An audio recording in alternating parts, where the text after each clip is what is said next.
Hello guys, welcome to Fiction Quest. So in this video, we will see, what if Naruto, the Shinobi Emperor, claimed a harem of Nami, Robin, and Hancock? If you enjoy these kinds of stories, don't forget to show us some love by hitting the like button and subscribing to the channel. Your support means the world to us. Now, let's start the story. Chapter 1. The Emperor and the Empress. The air in the Emperor's central spire tasted of sun-warmed wood and old paper, a scent Naruto Uzumaki had come to associate with a hard-won peace. Below, Konohagakure sprawled, a vibrant tapestry of life woven from the threads of a dozen formerly warring nations. From his window, the faces of the great Hokage carved into the mountain watched over the city, a constant, silent reminder of the path that had led him here. He was the seventh, yes, but he was also the first Shinobi Emperor of the unified elemental nations. He turned from the view, his attention settling back on the two figures seated before his desk. On the left, Baki of Suna, his face a mask of desert austerity, argued for stricter tariffs on rice imports from the land of fire.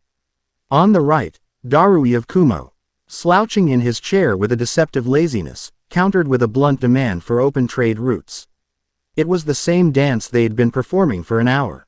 It is a matter of economic stability for our people, Baki insisted, his voice as dry as the sands of his homeland.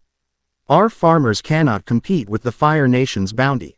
And our miners can't eat rock, Darui retorted, a flicker of lightning blue chakra barely visible in his eyes. Your windmills are powered by our technology. It's a partnership. Or it was. Naruto leaned forward, resting his chin on his steepled fingers. He let the silence hang for a moment, thick and heavy. He could feel their frustration, their ingrained defensiveness. He could also feel the truth simmering beneath it. This wasn't about rice or technology. It was about pride. Darui, Naruto said, his voice calm but resonant, cutting through the tension.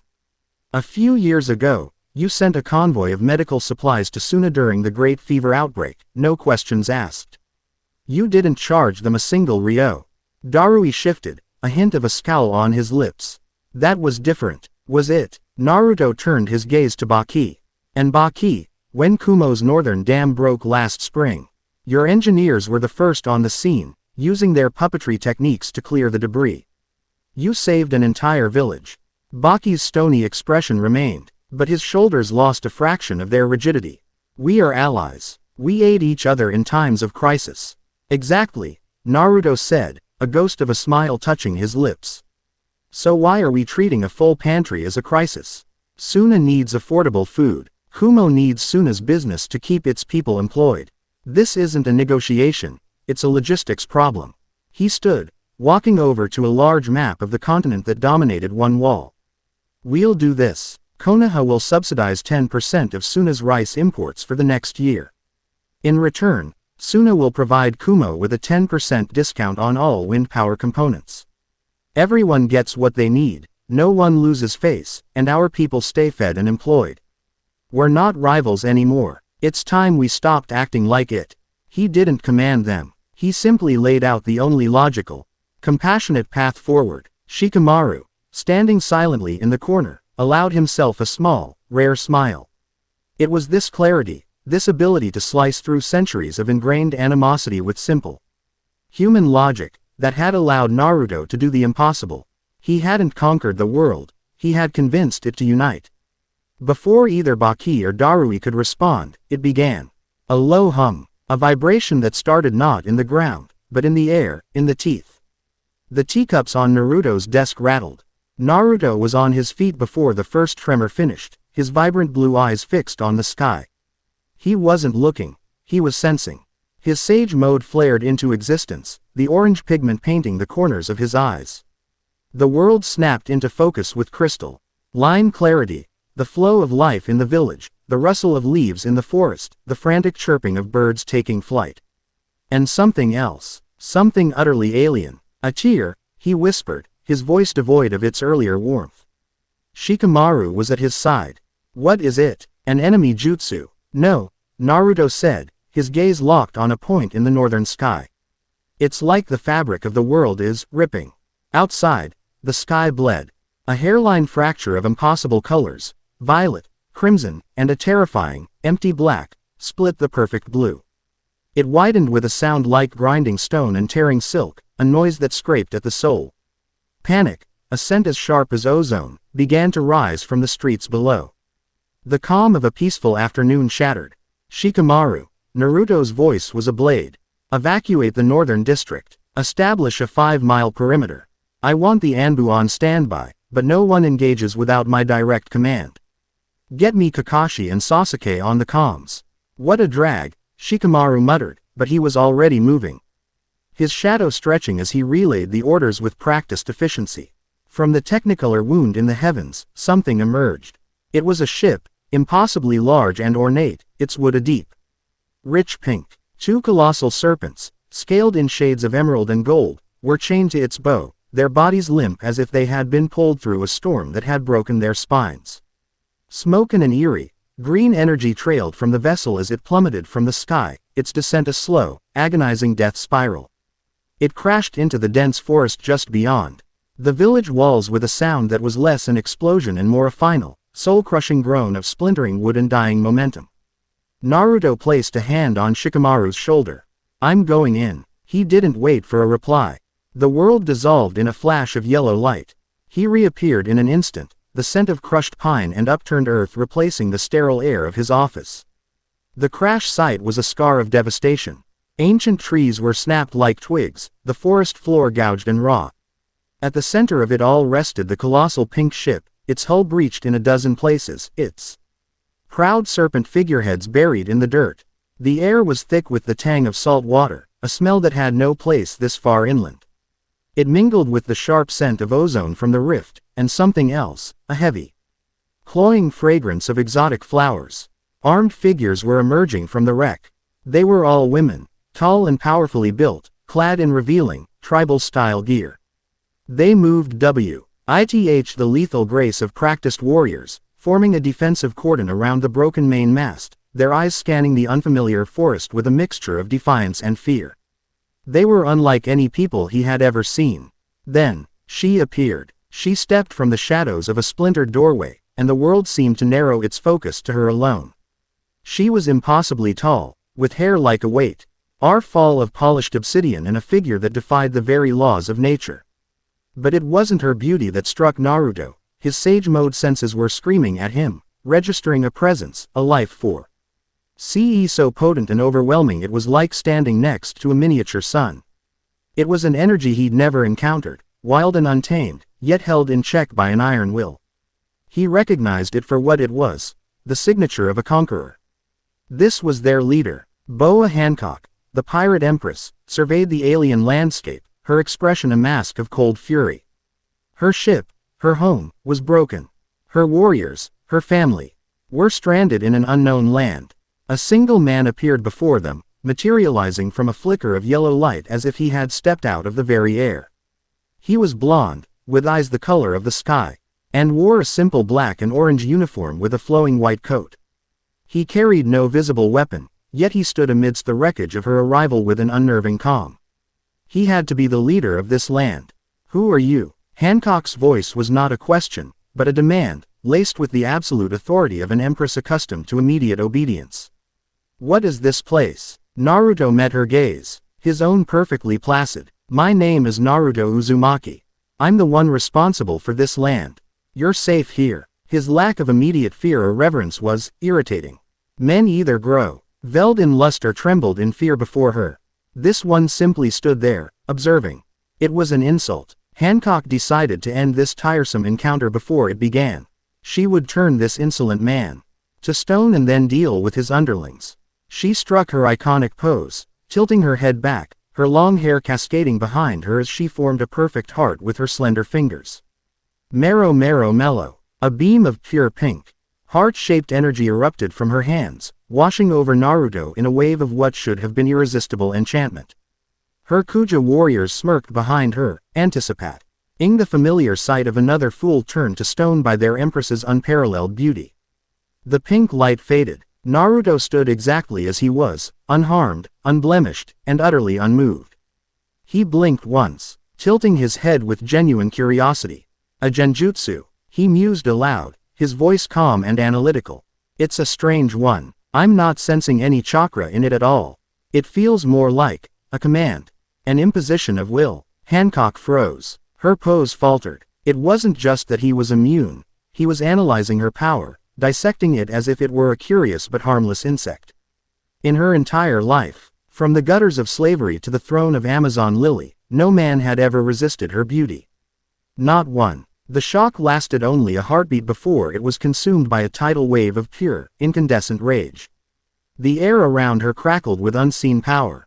"How dare you!" she shrieked, her voice losing its regal tone and becoming a venomous hiss. She drew her lips back from her teeth, kissed her fingertip, and created a massive pink heart. With a flick of her wrist, she pulled back the ethereal string. Slave arrow. A volley of hundreds of pink, hardened arrows materialized, each one capable of turning whatever it touched to stone. They screamed through the air, a deadly storm aimed directly at Naruto. He moved. It wasn't the explosive speed of a Raikage or the fluid grace of a Hyuga. It was something else entirely. He didn't seem to dodge so much as simply cease to be where the arrows were. He flowed through the barrage, a whisper of motion. A kunai, suddenly in his hand, deflected one arrow with a sharp tink. A slight sidestep let a dozen more whistle past his ear. He didn't waste a single movement, his control over his own body absolute and total. Before Hancock could even register his path through the storm, he was there, standing directly in front of her, less than an arm's length away. His hand was raised, palm open, in a universal gesture for peace. The last of her arrows dissipated into nothingness behind him. "I don't want to fight you," he said, his voice perfectly level, carrying no hint of aggression or malice. "You and your crew are in my land. You're hurt, and your ship is broken. Let me help." His proximity was suffocating. She could feel the heat radiating from his body, see the flecks of gold in his impossibly blue eyes. He looked at her not with lust, or awe, or even anger, but with a simple, direct clarity that was more disarming than any attack. The sheer, casual dominance he had displayed, effortlessly neutralizing her ultimate technique, sent a tremor of shock through her entire being. Her heart, the heart that had been frozen for years, hammered against her ribs for a reason she could not begin to comprehend. It wasn't love. It was a terrifying, humiliating, exhilarating cocktail of fury, confusion, and a spark of something utterly alien to her, intrigue. For the first time since she had eaten the Mero no Mi, she was completely and totally speechless. Far away, in a world of azure seas and endless skies, within the opulent, sterile halls of Mary Geoise, a transponder snail rang with a placid purupurupuru. An aide answered, his face pale with sweat. "Lord Ryujin," the aide stammered, "we have an anomaly. The Kuja pirate's ship, its vivre card, it just vanished from our logs. One moment it was in the calm belt, the next, nothing. There was a massive energy signature, unlike anything we've ever recorded." Elder Celestial Ryujin, a man whose languid posture did nothing to hide the suffocating weight of his presence, slowly turned from his view of the world below. He took a delicate sip of wine, his eyes betraying a sliver of interest.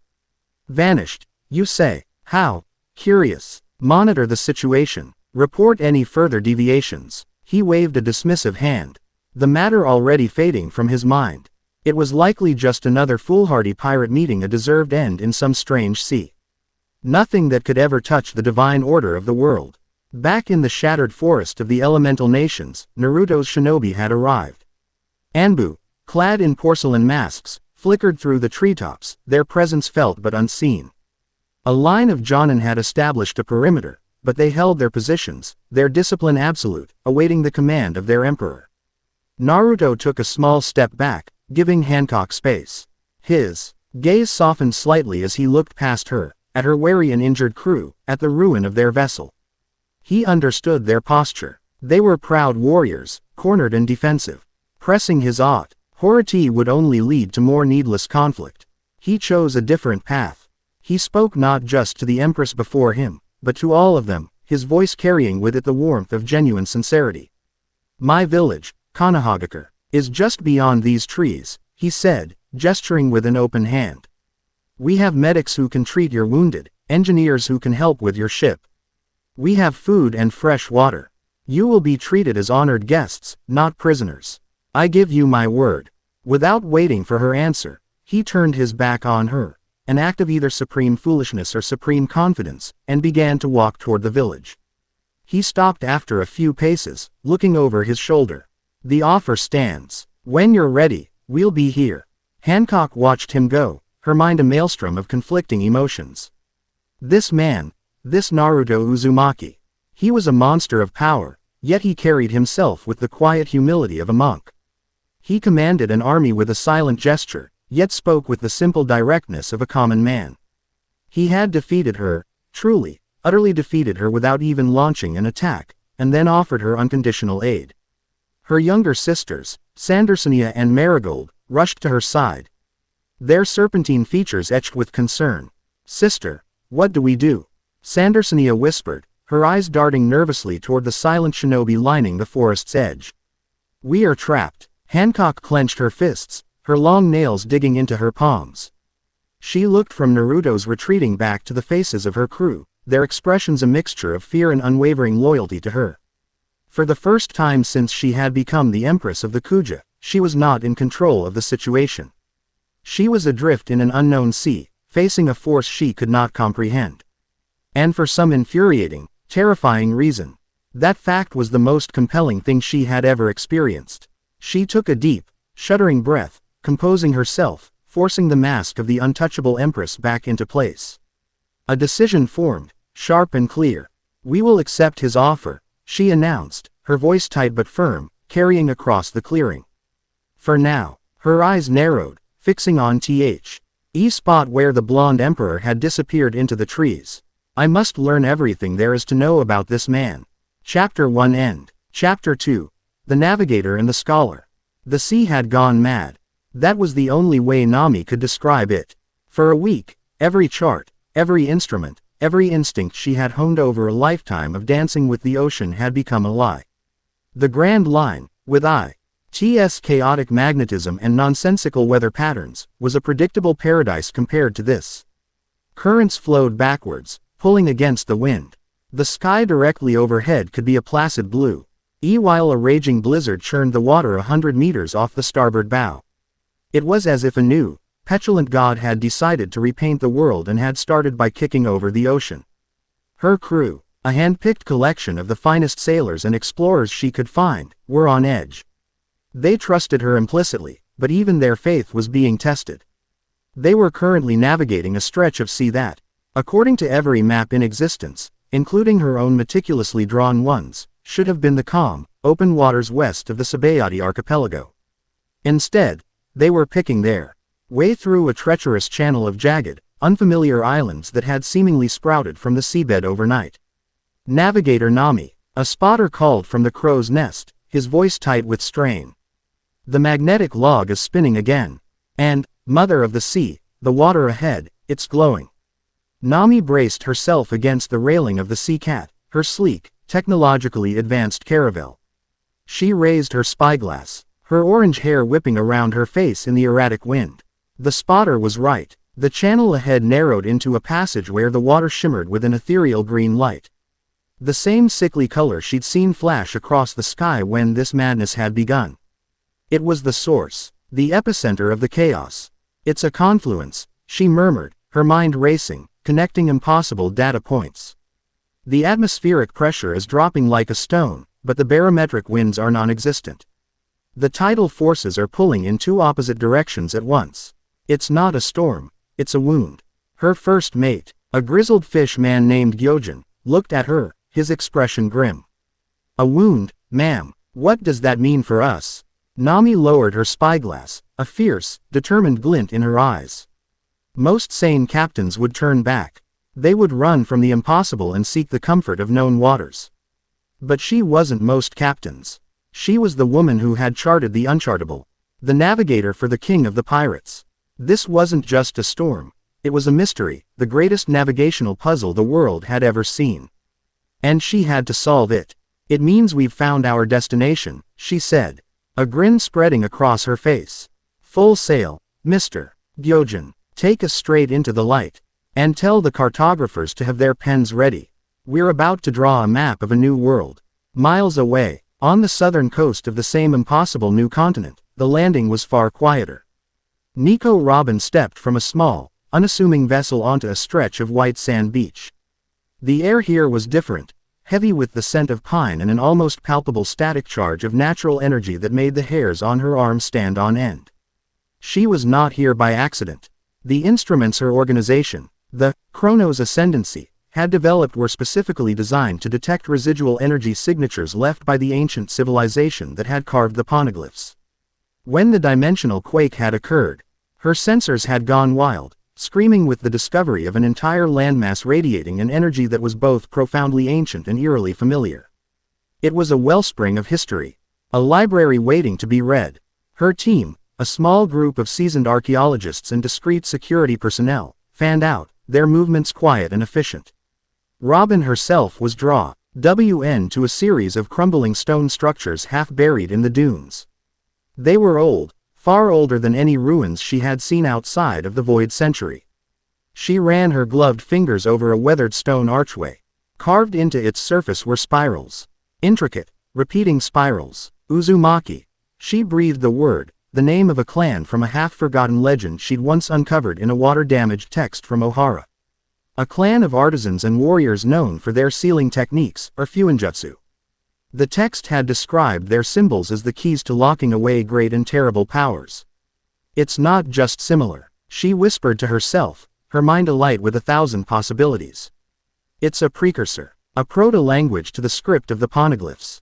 Her heart, a vessel so often kept under tight, disciplined control, began to beat faster. The world government had spent 800 years trying to erase history. They had burned her home, murdered her people, and hunted her across the globe to keep the secrets of the past buried. And here, an entire continent of that history had just appeared. This was more than a discovery, it was a revelation. A second chance for the truth to be heard. A flicker of movement caught her eye. She turned, her posture calm, but her body coiled and ready. A man was standing on the dunes, not 20 meters away. He hadn't been there a second before. He had simply arrived. Her guards had already drawn their weapons, their stances professional, but she could sense their shock. No one had gotten this close to her undetected in years. He was the same man she had seen in the grainy, long-range reconnaissance photos her agents had sent her just hours before, the blonde leader who had met the Kuja pirates. He wore the same simple uniform, the white coat billowing in the sea breeze. His expression was open, curious, and utterly without malice. At that same moment, Nami's ship, the Sea Cat, expertly navigated the final, treacherous turn of the Owing Channel and emerged into the clear coastal waters of the Land of Fire. She saw the figures on the beach below, the dark-haired woman, her guards, and the man in the white coat.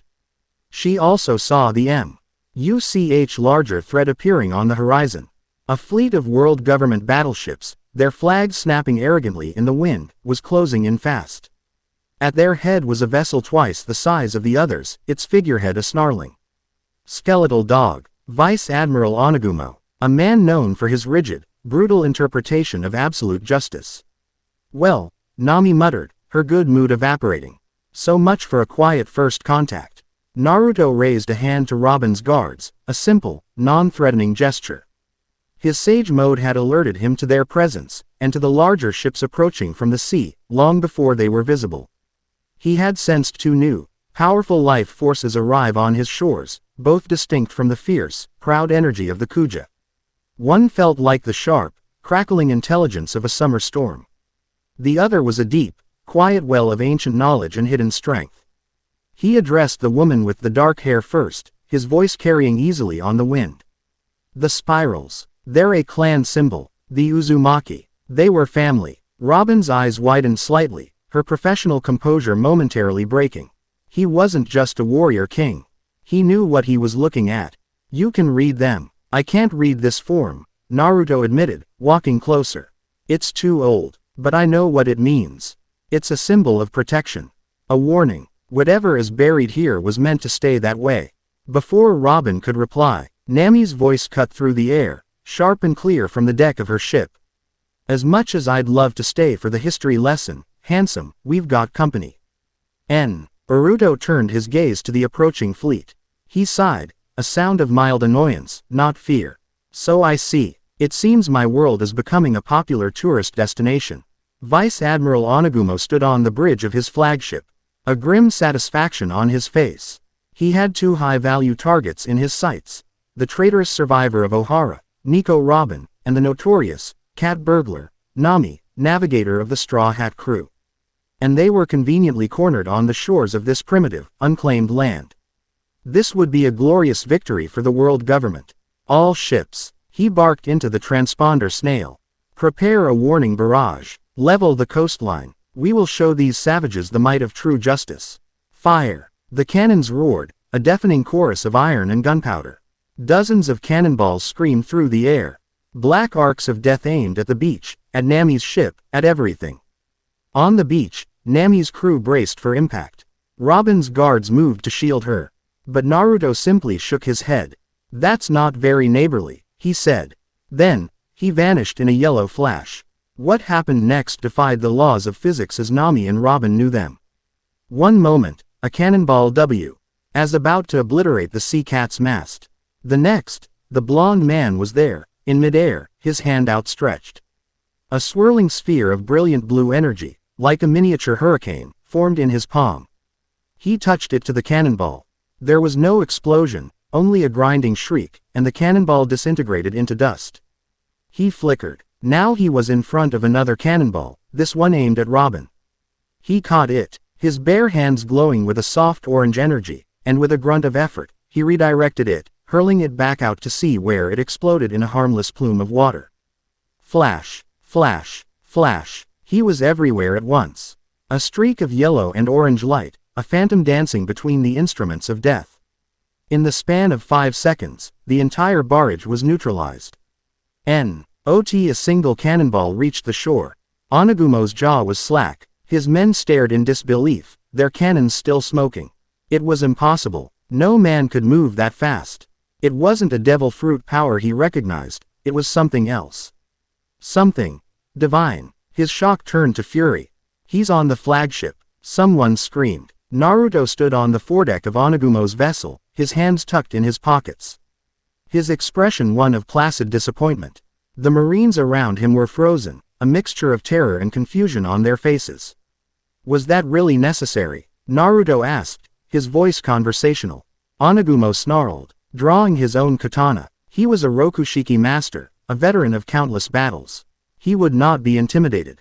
You dare interfere with the world government. You are an enemy of justice. I will execute you where you stand. Naruto didn't even look at him. He raised one hand, palm open, towards the sky. Wind style. The air itself seemed to answer his call. A vortex of wind, sharp and impossibly fast, began to swirl around his hand. It grew exponentially, coalescing into a massive, four-pointed star of pure, shrieking wind that sounded like 1,000 banshees. Recentrican. He didn't throw it, he simply let it expand. The wind didn't cut like a blade, it scoured. It shredded the ship's massive sails into confetti. It sheared the iron cannons from their mountings and sent them tumbling into the sea.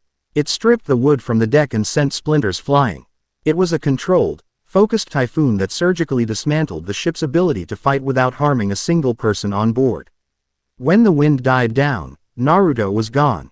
The flagship was a crippled wreck, its sails gone, its weapons destroyed, drifting helplessly. The rest of the fleet had come to a dead stop, their crews staring in mute horror at the casual, overwhelming display of power. Back on the beach, Naruto reappeared with the same silent flash, his coat settling around him as if he'd just taken a leisurely stroll.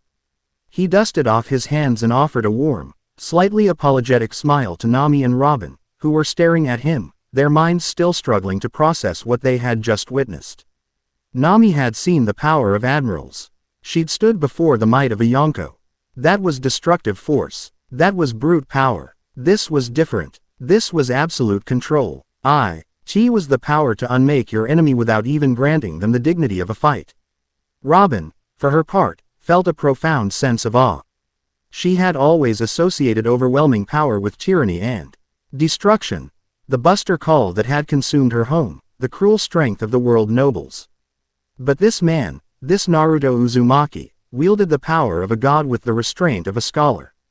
He hadn't killed anyone. He had simply ended the conflict. The crippled world government fleet began its slow, humiliating retreat. A frantic, terrified message was already being relayed to Fleet Admiral Sakazuki. A message that spoke of a blonde demon who could walk on the air and command the wind itself, a being of unimaginable power residing in a land that should not exist. The report would find its way to Mary Geoise, and Elder Celestial Ryujin would finally have a name to attach to the anomaly that had captured his interest. Naruto turned his attention back to the two women, his friendly demeanor returning as if he hadn't just single-handedly defeated an entire naval fleet. "Sorry about that," he said. "Things have been a little hectic lately. Now, where were we?" He looked from Nami's sent ship to the ancient ruins Robin was studying. "It seems you've both come a long way. I think it's time we all sat down and had a proper talk." He gestured up the coast, in the direction of his village. "I have another group of visitors who arrived under similar circumstances. An empress and her crew. I'm hosting a summit in Konoha to figure out what's happening to our worlds and what we should do about it." He looked at Nami, his eyes acknowledging her clear authority. "Your ship and crew are welcome to make port. You'll be safe here." Then he turned to Robin, a hint of shared purpose in his gaze. "And I have a feeling you'll find our libraries very interesting." He made the offer not as an emperor issuing a summons, but as an equal extending a hand. A new alliance was being forged on the shores of a world reborn. Born from a shared moment of awe and the dawning realization that they were all facing a crisis far greater than pirates or governments. Chapter 2 End. Chapter 3. A Summit of Storms. Konohagakure was a city that breathed. Unlike the sprawling, chaotic port towns Nami knew, or the cold, monolithic cities of the world government that Robin had spent a lifetime hiding in, this place felt alive. Wooden structures with gracefully curved roofs were nestled amongst ancient, towering trees, their branches providing a natural canopy over bustling market streets. There was no clear line where the village ended and the forest began. People moved with a quiet purpose, their footsteps nearly silent. Nami saw children, no older than 10, leaping from rooftop to rooftop with effortless agility. Their laughter echoing through the air. It was a city of warriors, but there was no fear here. It was a paradox, a military state that felt like a sanctuary. They were escorted by a woman with vibrant purple hair pulled into a spiky ponytail, her expression one of extreme boredom. Shikamaru, Naruto's sharp-minded advisor, walked beside them, occasionally offering a terse explanation for a landmark or custom. "The Shinobi Academy," he said, gesturing to a large building where the shouts of children practicing could be heard. "Every child here learns the basics. It's the foundation of our strength." "Forced military conscription from childhood?" Nami asked, a hint of steel in her voice. The practice reminded her too much of the systems she'd fought against. Shikamaru gave a weary sigh. "It's not forced. It's a choice. They learn to control their chakra, to defend their home. Many go on to become bakers or merchants. But here, everyone knows how to hold a kunai. It's a necessary precaution." He didn't need to elaborate. His tone implied a long, bloody history that had made such precautions essential. Robin, however, was looking at the faces carved into the mountain. Their stone visages gazing out over the village. "The Hokage," she stated, a flicker of recognition in her eyes from the rapid briefing she'd requested. "The leaders who came before him." "That's right," Shikamaru acknowledged, a bit surprised. "He is the seventh. A legacy of leadership," Robin mused softly. "How rare." They reached the central spire and were led into the emperor's office. The room was spacious and filled with light, its windows offering a panoramic view of the village. The man from the beach, Naruto Uzumaki, stood waiting for them, his calm presence filling the space. But he was not alone. Seated as if on a throne, though it was just a simple chair, was the pirate empress, Boa Hancock. She was even more striking in person, her beauty so absolute it seemed to bend the light around her. She regarded Nami and Robin with an expression of open, imperial disdain, as if they were insects that had crawled into her personal garden. Two other tall, imposing women stood behind her, their features vaguely serpentine. The air in the room was cold enough to frost glass. "So," Hancock began, her voice a silken purr that did nothing to hide its venom. These are the other strays you've collected, Naruto Uzumaki. A common navigator and a wanted criminal. Your standards for guests are remarkably low. Nami's cheerful demeanor vanished, replaced by a dangerous glint in her eyes. She planted her hands on her hips. And you must be the Empress I've heard about. Funny, I thought royalty was supposed to have manners. Or did you get the title by winning a contest for who could look down their nose the hardest? Hancock's eyes flashed with fury. You insolent little thief, I could turn you to stone with a single glance. Try it, Nami shot back, her hand drifting towards the klima tacked strapped to her thigh. I've dealt with bigger, uglier, and a lot more powerful people than you. You're just another bully in a pretty dress. Before the confrontation could escalate, Naruto cleared his throat. It wasn't a loud sound, but it cut through the tension like a razor.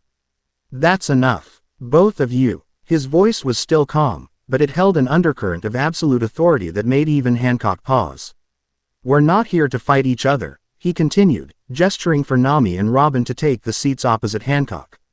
We're here because our worlds are bleeding into one another, and none of us know why. We have bigger problems than bruised egos.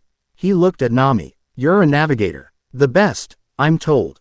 What did you see? Nami, still simmering but recognizing the shift to serious business, straightened up. Her professionalism took over. It's a dimensional overlap, a convergence point. From what I can tell, this entire continent has been superimposed over a vast stretch of the Grand Line.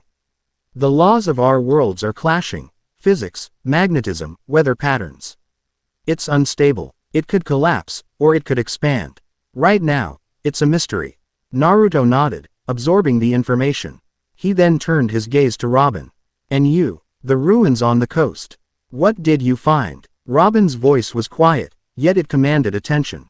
A history that predates my own world's known records. The symbols there, they are a precursor to an ancient language from my home. It suggests that our worlds may not have been separate in the distant past. Her eyes were grave. It also suggests that whatever is causing this now might be something ancient. Something that has been dormant for a very, very long time. Hancock scoffed. Ancient history and weather reports. Utterly useless. The only question that matters is one of power. Who is responsible for this, and how do we crush them? She looked directly at Naruto, her expression a challenge. You are the emperor of this land. You project an aura of great strength. What is your plan? It was a test. They were all testing him, probing for weakness. Nami tested his pragmatism, Robin his intellect, and Hancock his will. Naruto met each of their gazes in turn. He leaned forward, his hands clasped on the desk. My plan, he said, his voice low and steady, is to protect my people. And right now, that includes everyone who has been unwillingly dragged into my world. First, we gather information. We understand the scope of the threat. Second, we establish a stable defense. No more uninvited fleets showing up to shell my coastline. He gave a pointed look towards Nami and Robin, a silent acknowledgement of the incident with Onagumo. And third, he continued, his eyes hardening slightly, once we identify the source of this chaos, whether it's a person, a phenomenon, or one of Robin's ancient evils, we deal with it directly. There was a finality in his tone that left no room for argument. He wasn't bragging. He wasn't posturing. He was stating a fact. It was the calm, unshakable confidence of a man who had faced down gods and monsters and had come out on top. A fragile, tense understanding began to settle over the room. It wasn't agreement, but it was a start. And that was when the window behind Naruto exploded inwards. The attack was silent, swift, and utterly lethal. 6 figures, clad in stark white suits and expressionless masks, burst into the room. They moved with a supernatural grace that screamed of Rokushiki mastery. They weren't soldiers. They were assassins. CP0. One of them, a man, with legs that seemed to blur with motion, appeared directly in front of Nami, his fingers sharpened into a deadly shigan, aimed for her throat. He never reached her. A wall of disembodied hands erupted from the floor in Nami's own back, grabbing the agent's limbs with crushing force. Trying to clutch, Robin commanded, her arms crossed in front of her. The sickening crack of bone echoed the room as the agent's body was bent into an unnatural shape. At the same time, another agent, a massive man who seemed to swell in size, brought a devastating Tekai-enhanced fist down on Naruto's desk, aiming to pulp the Emperor where he sat. Naruto was no longer there. He was standing on the ceiling, a Rasengan already spinning in his hand. Hancock reacted with pure instinct. A Geppo flickered through the air towards her, and she met him with a contemptuous kick, her leg coated in a shimmering layer of Busoshoku Haki. Perfume femur. The impact shattered the agent's leg and sent him flying back out the broken window. The room erupted into a symphony of controlled chaos. Naruto became a blur of yellow light. He used his flying Raijin kunai, which were subtly placed around the room as decorative pieces, to teleport instantly from one point to another. He intercepted a Shigen aimed at Robin, then immediately flashed behind another agent, slamming a Rasengan into his back that sent him careening into a wall. His movements were so fast, so precise, it was like he was fighting a different battle from everyone else, one that was happening a few seconds in the future. Nami, seeing she was outmatched in close quarters, vaulted over the desk. Mirage Tempo. The room was filled with illusory copies of herself, confusing the remaining agents. From the cover of her illusion, she swung her Klima tact. Thunderbolt Tempo. A powerful bolt of lightning erupted from the end of the staff, catching an agent mid-soru and sending him crashing to the ground, twitching and smoking. Hancock was a force of nature. She flowed through the battle like a deadly dancer, her slave arrows turning one of the last agents to stone with a look of terrified shock on his face. She found herself back-to-back with Nami, an instinctual move to cover the navigator's flank. "Stay behind me, girl," she snapped, though there was no malice in it, only the heat of combat. "Try not to be useless. Just keep them off me and I'll paralyze the lot of them," Nami retorted, already preparing another charge in her staff. Robin was the linchpin. Her arms bloomed everywhere, a defensive net that was also a deadly offense. An agent tried to flank Hancock, only to have his feet swept out from under him by hands sprouting from the floor. Another drew a blade, only to have a dozen arms sprout from his own body, disarming him and snapping his wrist. She was the perfect support, anticipating every threat, controlling the battlefield with quiet, brutal efficiency. It was over in less than a minute. 5 of the agents were down, incapacitated, petrified, or unconscious. The last one stood, surrounded. Naruto appeared before him, his hand on the man's shoulder. The agent's eyes widened in terror. In the next instant, they were gone in a yellow flash. A heavy silence descended on the wrecked office. Nami, Robin, and Hancock stood amidst the splintered wood and shattered glass, all breathing heavily.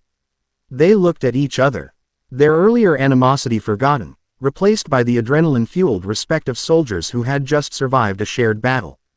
They had fought without a single word of coordination, yet their styles had meshed with an unnatural, deadly synergy. Naruto reappeared, holding the now unmasked and terrified CP0 agent by the scruff of his neck. He tossed the man to the floor. "He's from your world," Naruto stated, his calm demeanor gone, replaced by a cold fire. "He says his orders came from the highest authority. A god king, one of the celestial dragons." Robin's blood ran cold. "Mary Geoise. He calls himself Elder Celestial Ryujin," Naruto continued, his eyes boring into the captive. "His orders were to capture you all. He called you specimens. I was to be eliminated for interfering with his divine right to collect you." The pieces clicked into place. This wasn't a random invasion. It was a targeted attack by the most powerful, fanatical authority in their world. Ryujin wasn't just a threat, he was a hunter. Naruto looked from Nami's defiant posture to Robin's grim understanding to Hancock's simmering rage. The summit was over. The debate was finished. Ryujin's attack had accomplished the one thing their conversation never could have. It had forged an alliance. They stood together in the ruins of the room, 4 powerful individuals from 2 different worlds, now united by a common, formidable enemy. An unspoken promise passed between them, sealed not in words, but in the shared understanding of the fight to come. Chapter 3 End. Chapter 4. Whispers of the Void Century. The dust had settled, but the tension in the Emperor's office remained thick enough to taste. The single captured CP0 agent, now bound in chakra-suppressing seals, knelt silently, his face a mask of broken pride. Naruto's Anbu had cleared the wreckage with quiet efficiency, but the scars remained. A splintered desk, gouges in the wall, and the gaping hole where the window had been. A constant reminder of the violation. Nami paced back and forth, her fiery energy too restless to be contained by a chair. So a god king from the clouds wants us as his new pets. That's just great. It's impelled down all over again, but with a fancier title. He is no god, Hancock stated, her voice dripping with contempt. She stood by the shattered window, gazing out at the village. As if daring another attacker to show themselves. He is just a man. A man who hides behind assassins because he lacks the strength to face us himself. He bleeds like any other. Naruto was silent, his gaze fixed on Robin, who was gently running her fingers over a piece of the petrified CP0 agent that had crumbled to the floor. She wasn't looking at it, she was looking through it, her mind clearly piecing together a much larger puzzle. This Ryujin is a symptom, not the disease, Robin said softly, finally looking up. Her eyes met Naruto's. The dimensional overlap created an opportunity for him, but he is not its cause. My instruments on the coast registered a massive surge of energy moments before your assassins arrived. It was directionless, chaotic. It was the same energy I tracked to this continent, but stronger. More unstable. She paused, choosing her words carefully. The ancient ruins I found. The Uzumaki spirals. That script is a foundational element of the language on the poneglyphs. This connection between our worlds is not new. It is ancient. I believe the answer to why this is happening now is not in the present, but buried deep in the past. Naruto's focus sharpened. He recognized the look in her eyes. It was the same obsessive thirst for knowledge that had driven Jiraiya, the same deep intelligence Kakashi possessed. You think there's a text, he said, not as a question, but as a statement of understanding. A record. I'm certain of it, Robin confirmed. A place like this, a civilization this advanced in the arts of sealing, Fuinjutsu, they would have kept meticulous records. They would have documented the greatest thing they ever sealed. She took a step forward, her request aimed solely at him. You spoke of the Uzumaki as family. If anyone knows where such a library would be, it is you. Quote, he owed her this. He owed all of them this. They were in his world, targeted by their enemies because of it. It was his responsibility. I do, he said simply. My mother was an Uzumaki. She told me stories of the clan's ancestral home, Uzushiogakure. It was an island nation, destroyed during the old wars.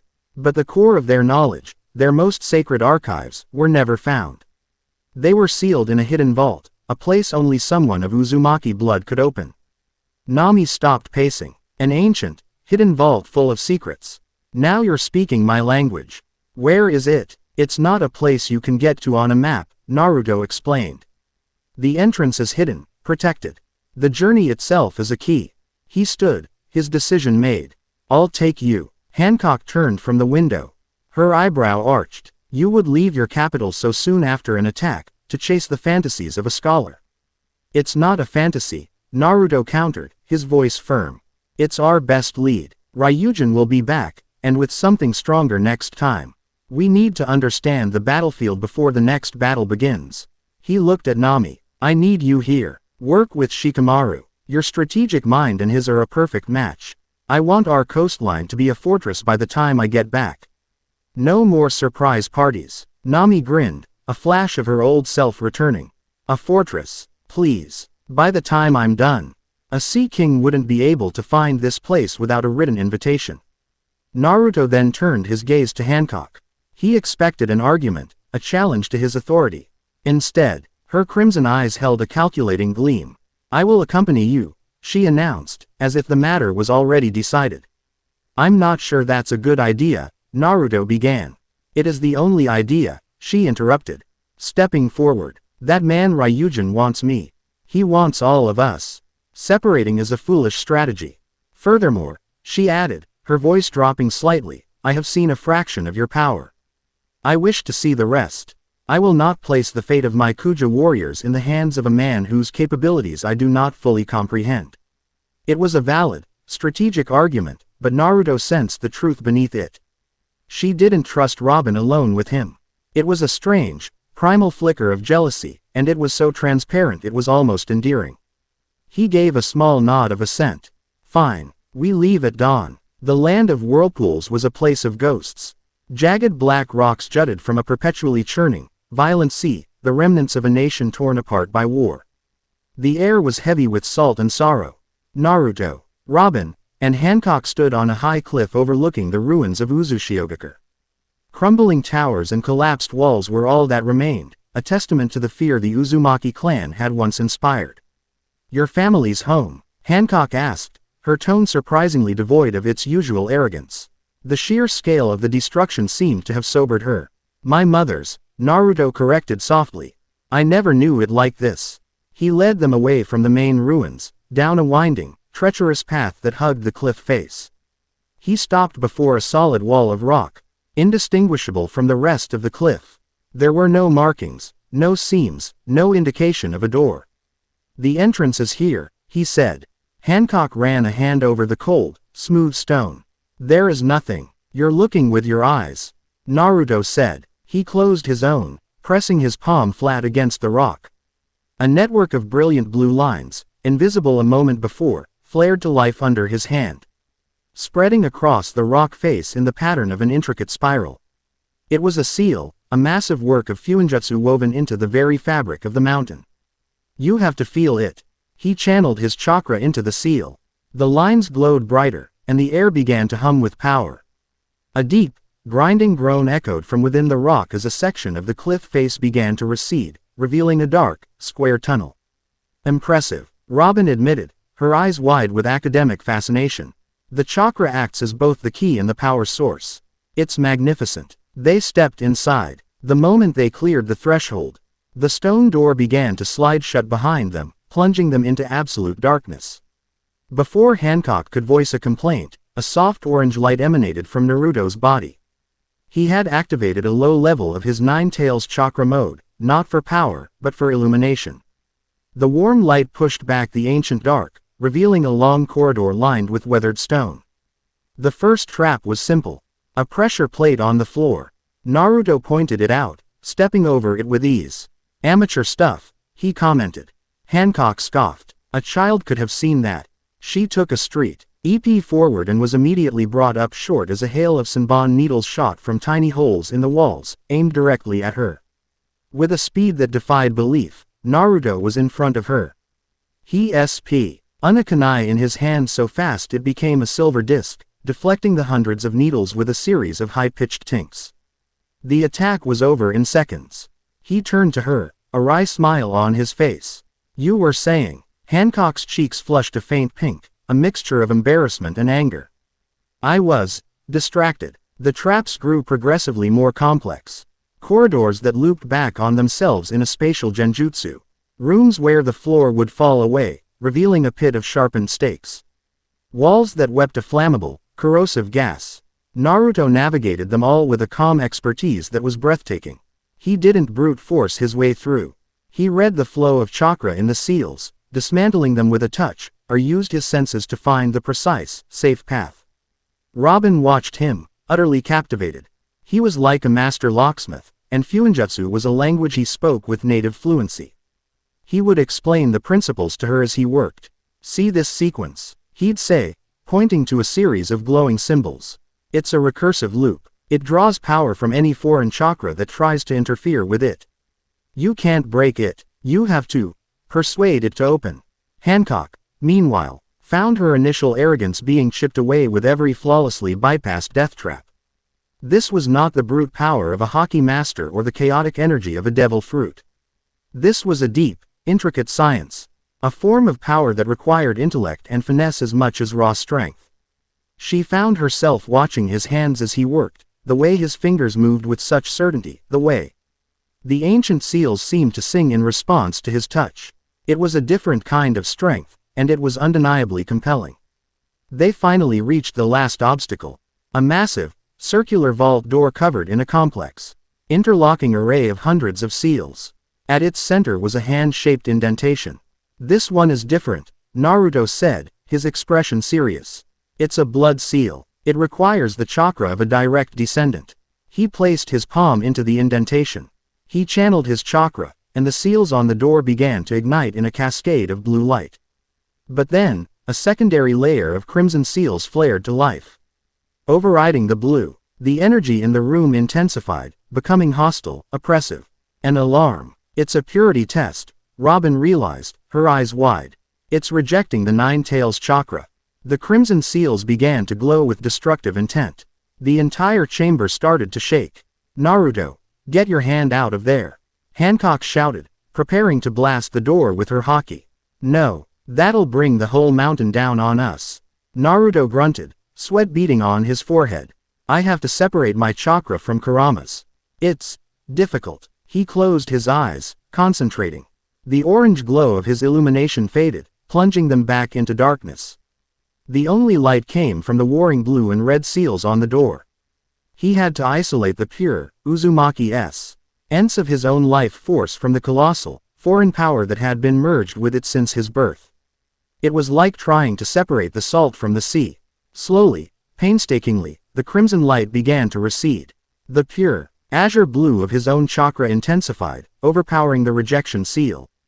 With a final, deafening click, the locking mechanisms disengaged. The colossal door swung inward on silent, perfectly balanced hinges.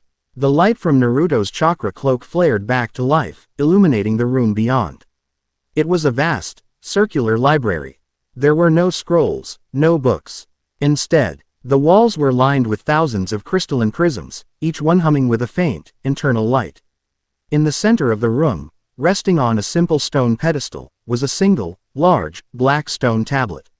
Its surface was covered in the familiar, spiraling script of the Uzumaki. Robin walked forward as if in a trance, her fingers tracing the air just above the tablet. It's all here, she whispered. Her voice filled with a reverence that bordered on religious awe. Centuries of history, a complete record. While she began the arduous process of deciphering the main tablet, Naruto and Hancock explored the crystalline archives. When Naruto touched one of the prisms, it projected a holographic image into the air, a diagram of a complex seal, a star chart, a genealogical tree. An hour passed in near silence, broken only by Robin's soft murmurs as she translated. Finally, she looked up, her face pale, her eyes dark with a terrible understanding. I was right, she said, her voice trembling slightly. Our worlds were once one. Quote, she explained what she had learned. The tablet didn't speak of gods or kings. It spoke of a science beyond their comprehension. It described the very fabric of existence as a multiverse, a sea of infinite realities. And in the beginning, their two realities were a single thread. It speaks of a being, she continued, her voice dropping to a whisper. It doesn't give it a name. It only calls it the Jubi no Senzo, the ancestor of the 10 Tails. A primordial entity of chaos. It wasn't alive in a way we would understand. It was a fundamental force of cosmic entropy. An engine of unmaking. She pointed to a section of the tablet. The ancients of this unified world, a civilization from which both Shinobi and my own people are descended, could not destroy it. So they sealed it. But the act of sealing a being of pure anti-reality was catastrophic. The sealing jutsu didn't just imprison the entity, it tore the fabric of their dimension apart. It shattered a single universe into two, creating our separate worlds as a side effect, a form of cosmic scar tissue meant to keep the prison stable. Hancock stared at her. What are you saying? I am saying, Robin said, her eyes meeting both of theirs, that the dimensional barrier between our worlds is the seal. And now, it is breaking. The final piece of the puzzle slotted into place with sickening clarity. The convergence of energies, Naruto said, his own voice grim.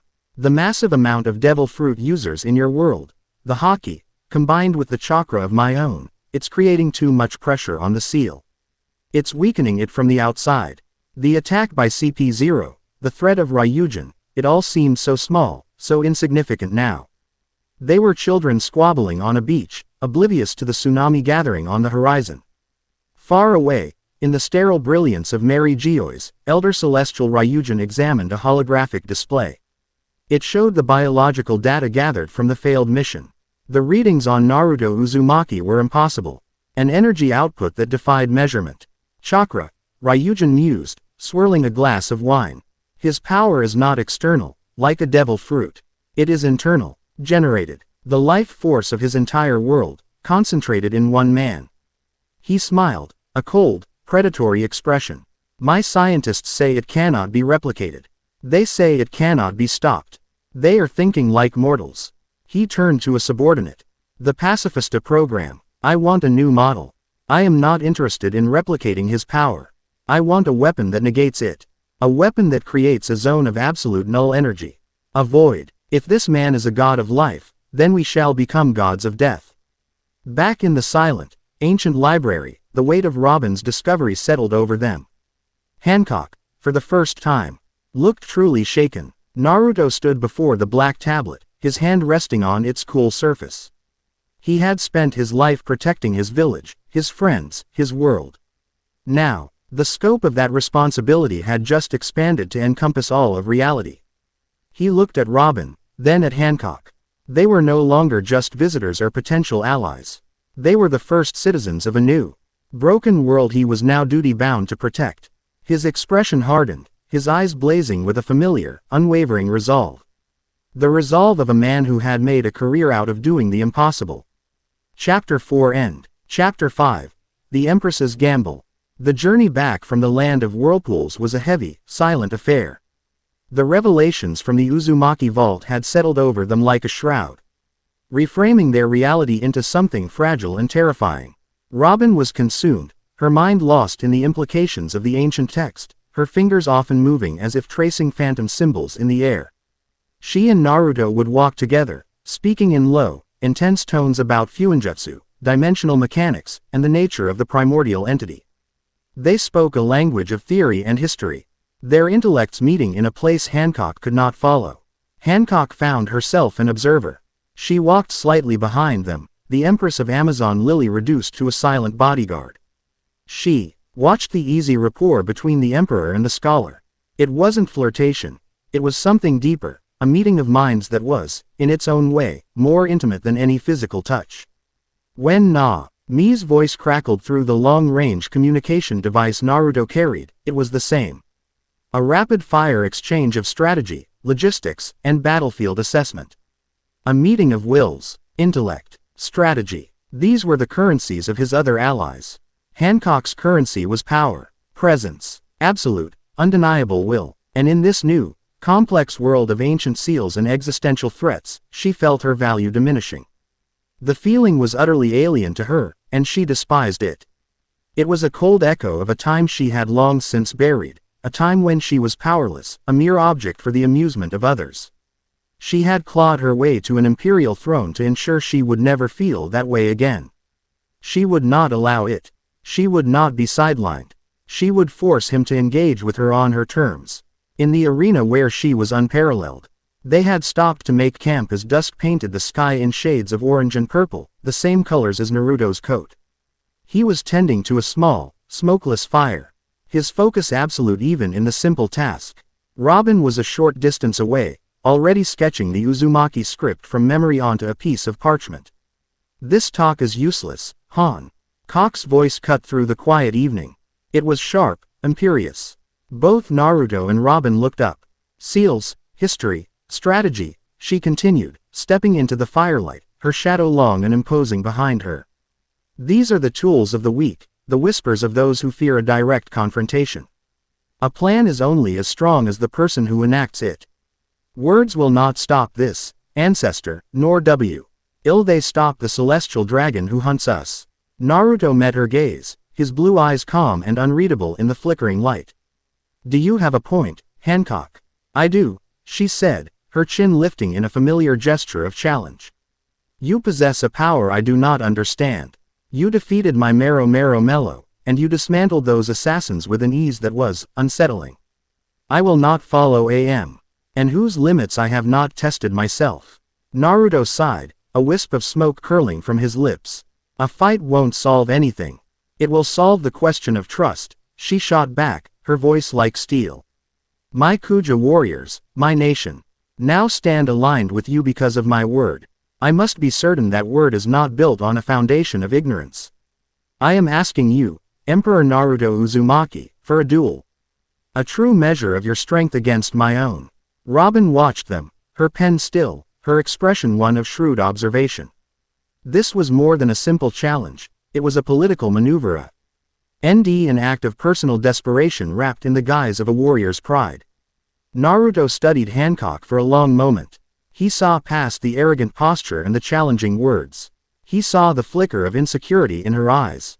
The desperate need to reassert herself, to be seen not as a political piece or a historical curiosity, but as a force of nature in her own right. He understood. Denying her would be a greater insult than defeating her. "All right," he said, his voice quiet but firm. "I accept. But not here. We will do this on your terms. On your land." Hancock's eyes widened almost imperceptibly. It was more than she had hoped for. "You would come to Amazon Lily. If we're going to do this," Naruto said, standing up and dusting off his hands, "we're going to do it right. Show me your home, Empress." He held out his hand. "Robin, are you coming?" Robin smiled faintly, a genuine, knowing smile. "I believe this is a conversation best had between the two of you. I have much to discuss with Nami and your advisor. I will be quite safe in your capital." Naruto nodded. Hancock hesitated for only a second before placing her hand in his.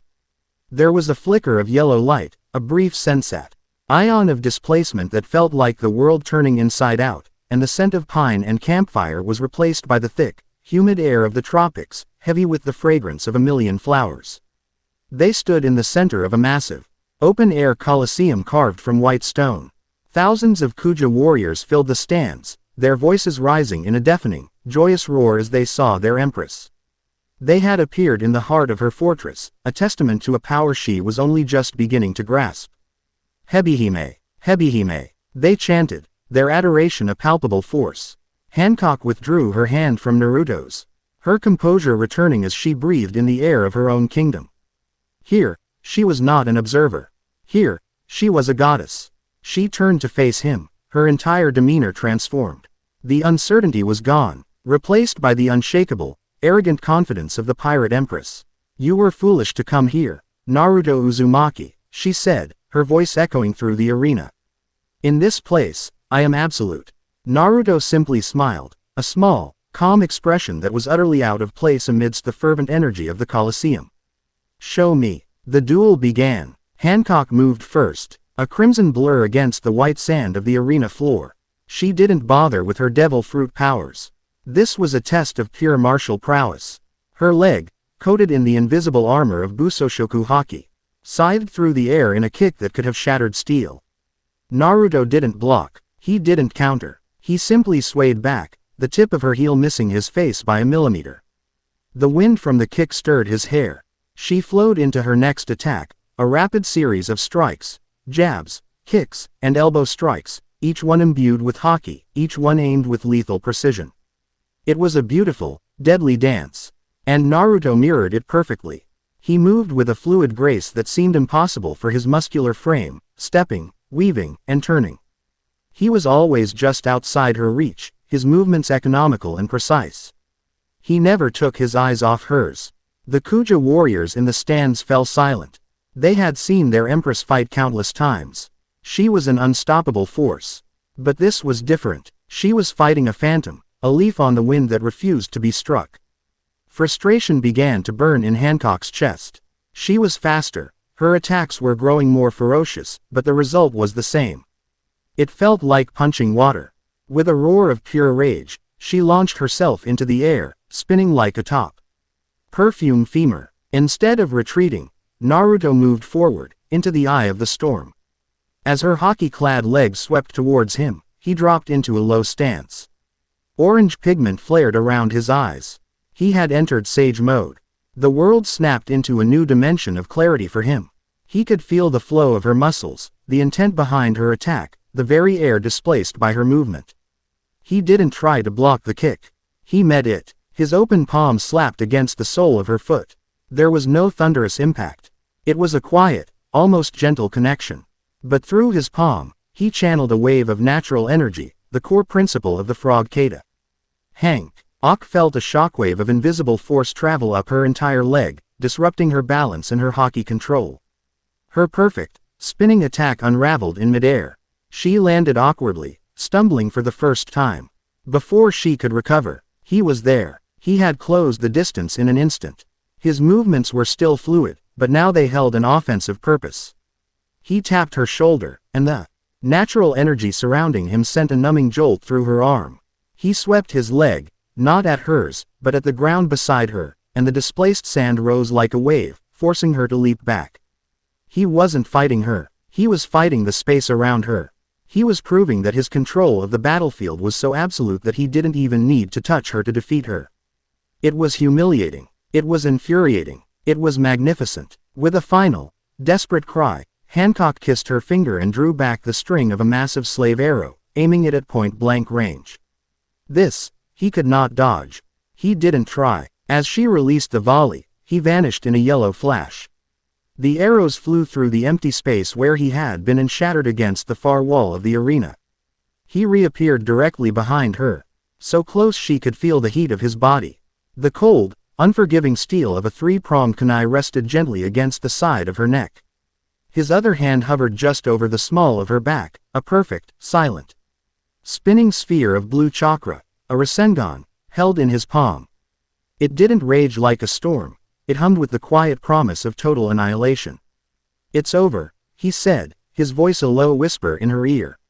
The arena was utterly silent. The thousands of Kuja warriors looked on in stunned disbelief. Their empress, their invincible Hebihime, had been defeated. And her opponent hadn't landed a single damaging blow. The strength drained from Hancock's limbs.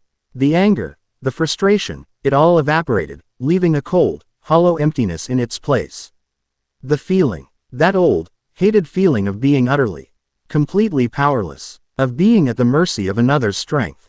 Her knees gave way, and she sank to the sand, the kunai moving away from her throat as she fell. Images flooded her mind, a cramped cage, the jeering faces of the world nobles, the searing, agonizing pain of the hot iron brand being pressed into the skin of her back. The Sun Pirate's emblem was a mark of freedom, but it could never erase the slave's brand hidden beneath it. She had built an empire, surrounded herself with strength, and cloaked herself in a beauty so powerful it was a weapon. All to run from this single moment, the moment of realizing she could be broken. Tears, hot and shameful, welled in her eyes. "That feeling," she whispered, her voice choked and broken, not caring that her entire nation was watching. "To be completely helpless.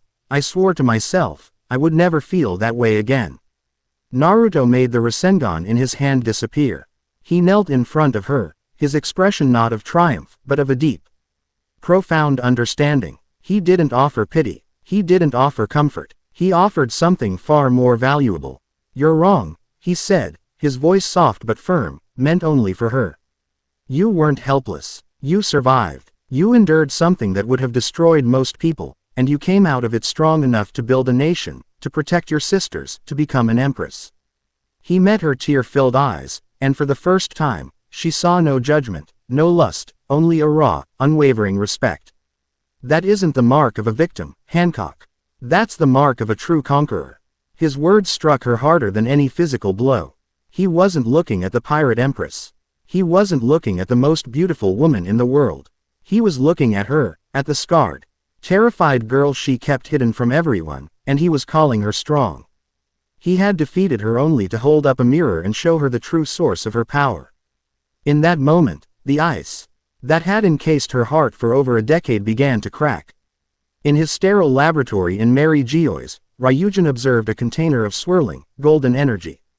It was a microscopic sample of Naruto's chakra, scraped from a piece of wood from the destroyed office. "It's alive," a scientist in a lab coat stammered, his face pale. "The energy, it has its own will. It actively resists our analysis. It's not like any energy we've ever seen." Quote. Ryujin smiled his cold, thin smile. "Of course it is. It is the lifeblood of a world I intend to make my own." He turned to a series of blueprints on a large screen. They depicted a new model of pacifista, taller and sleeker than the current ones, with a large, concave dish in its chest. "Forget analysis," Ryujin commanded. "Focus on neutralization. I want a weapon that can project a field that destabilizes and consumes this chakra. Create a void. If he is a sun, we shall create a black hole. Begin work on the Seraphim Void project immediately." The celestial dragon's eyes gleamed with a fanatical light. He was no longer just a collector, he was a hunter creating the perfect poison for his prey. Back on Amazon Lily, the sun had begun to set. Naruto and Hancock stood on the highest balcony of her palace, looking out at the lush jungle and the calm sea beyond. The duel was over, the warriors had dispersed, and a quiet, changed atmosphere had settled between them. A cool breeze swept across the balcony. Hancock shivered slightly, a purely unconscious reaction. Naruto took off his white emperor's coat and, without a word, draped it over her shoulders. It was warm from his body and smelled faintly of ozone and sunshine. Hancock clutched the coat, pulling it tighter around herself.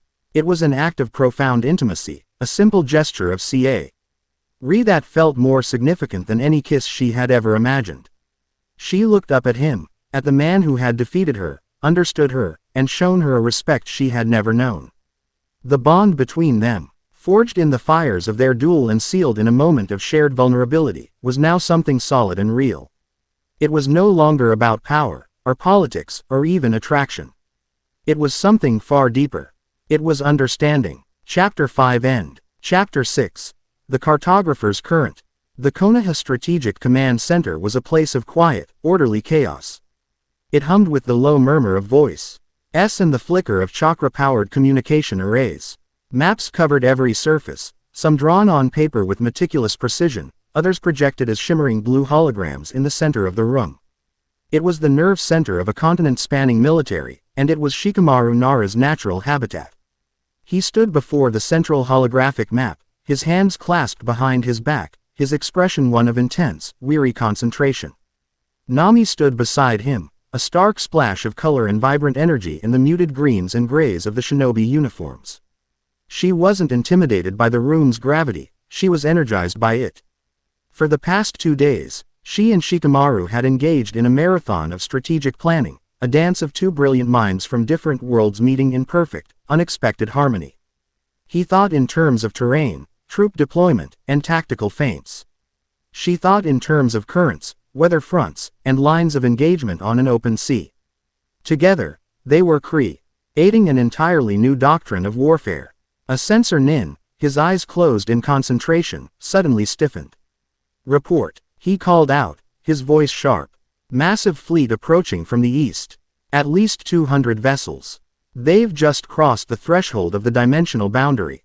Standard world government configuration, but the energy signature of the lead vessel is off the charts. It's immense." Shikamaru sighed, the sound a familiar note of resignation. What a drag. He didn't even wait a week. He looked at Nami. "Your God King has arrived."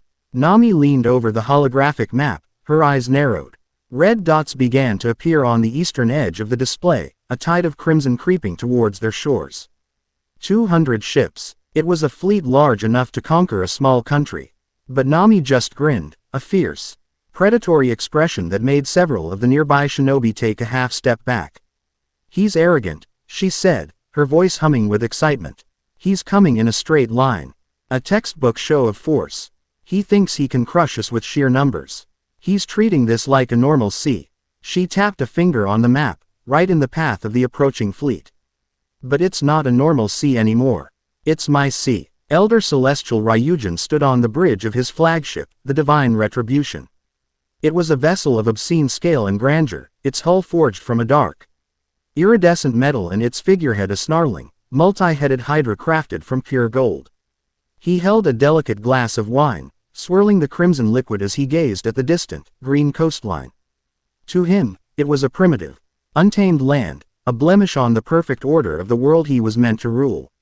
"All ships, maintain formation," he commanded, his voice broadcast across the entire fleet. It was a calm, languid tone, yet it carried the chilling weight of absolute authority.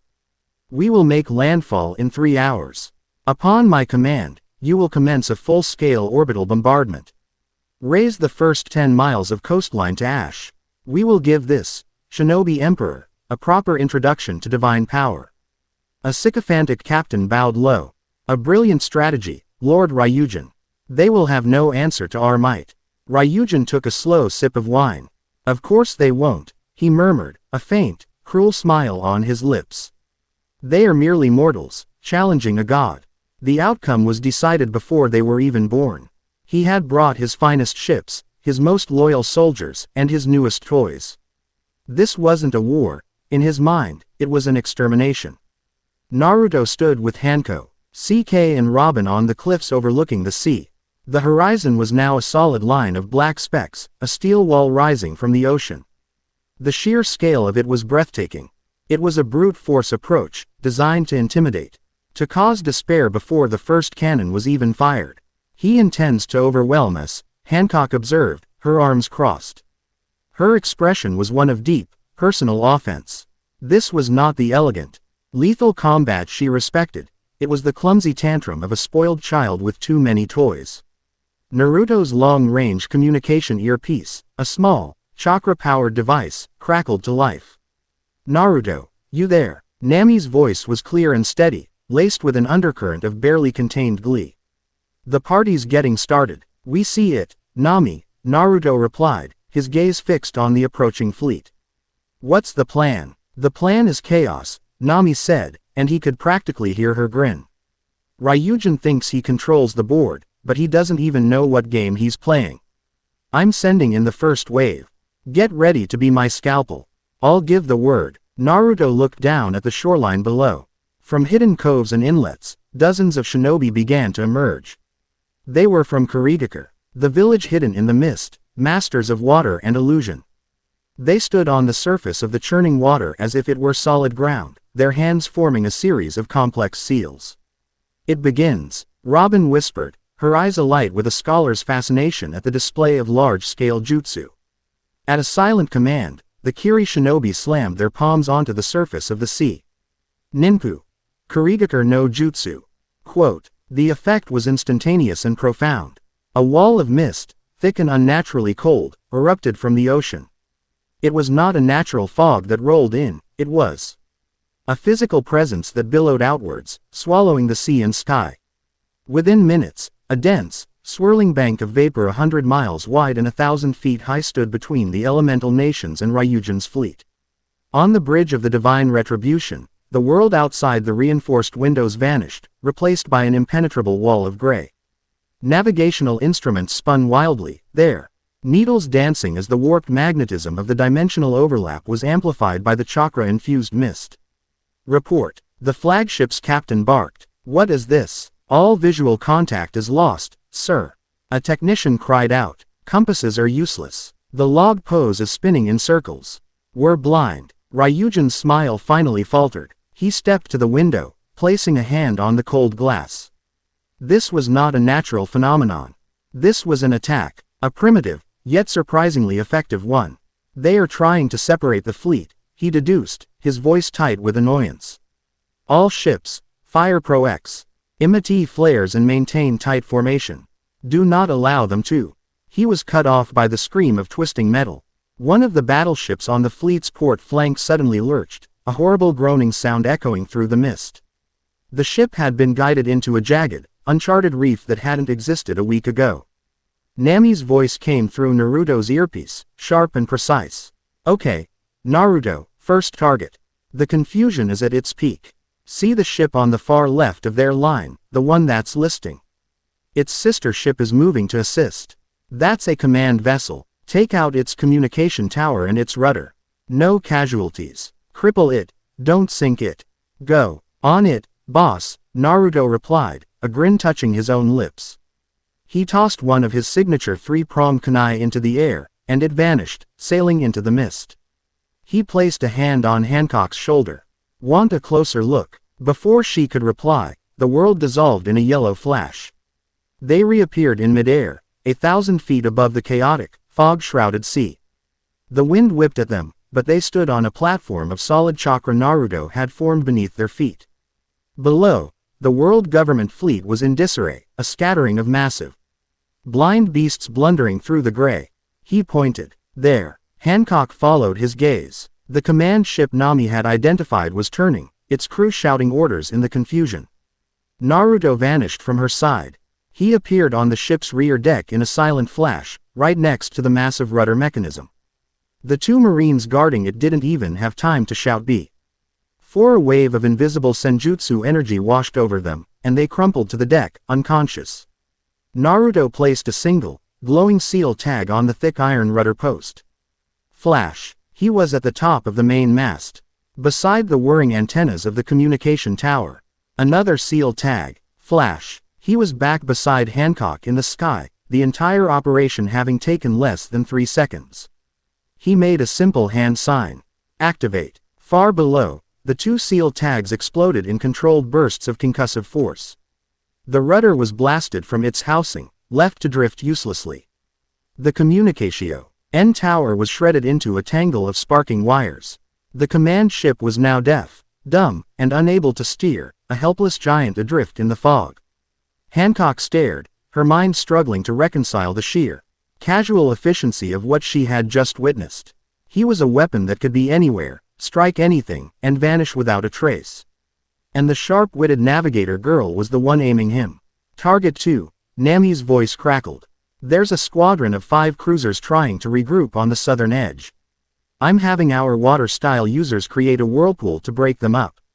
When they scatter, I want you to tag the lead ship. I have a welcoming party for it. The battle became Nami's symphony of chaos. She was a master conductor, and her orchestra was the sea itself. Guided by her instructions, Hiri Shinobi and Uzushio tide makers manipulated the bizarre currents, turning the ocean into a weapon.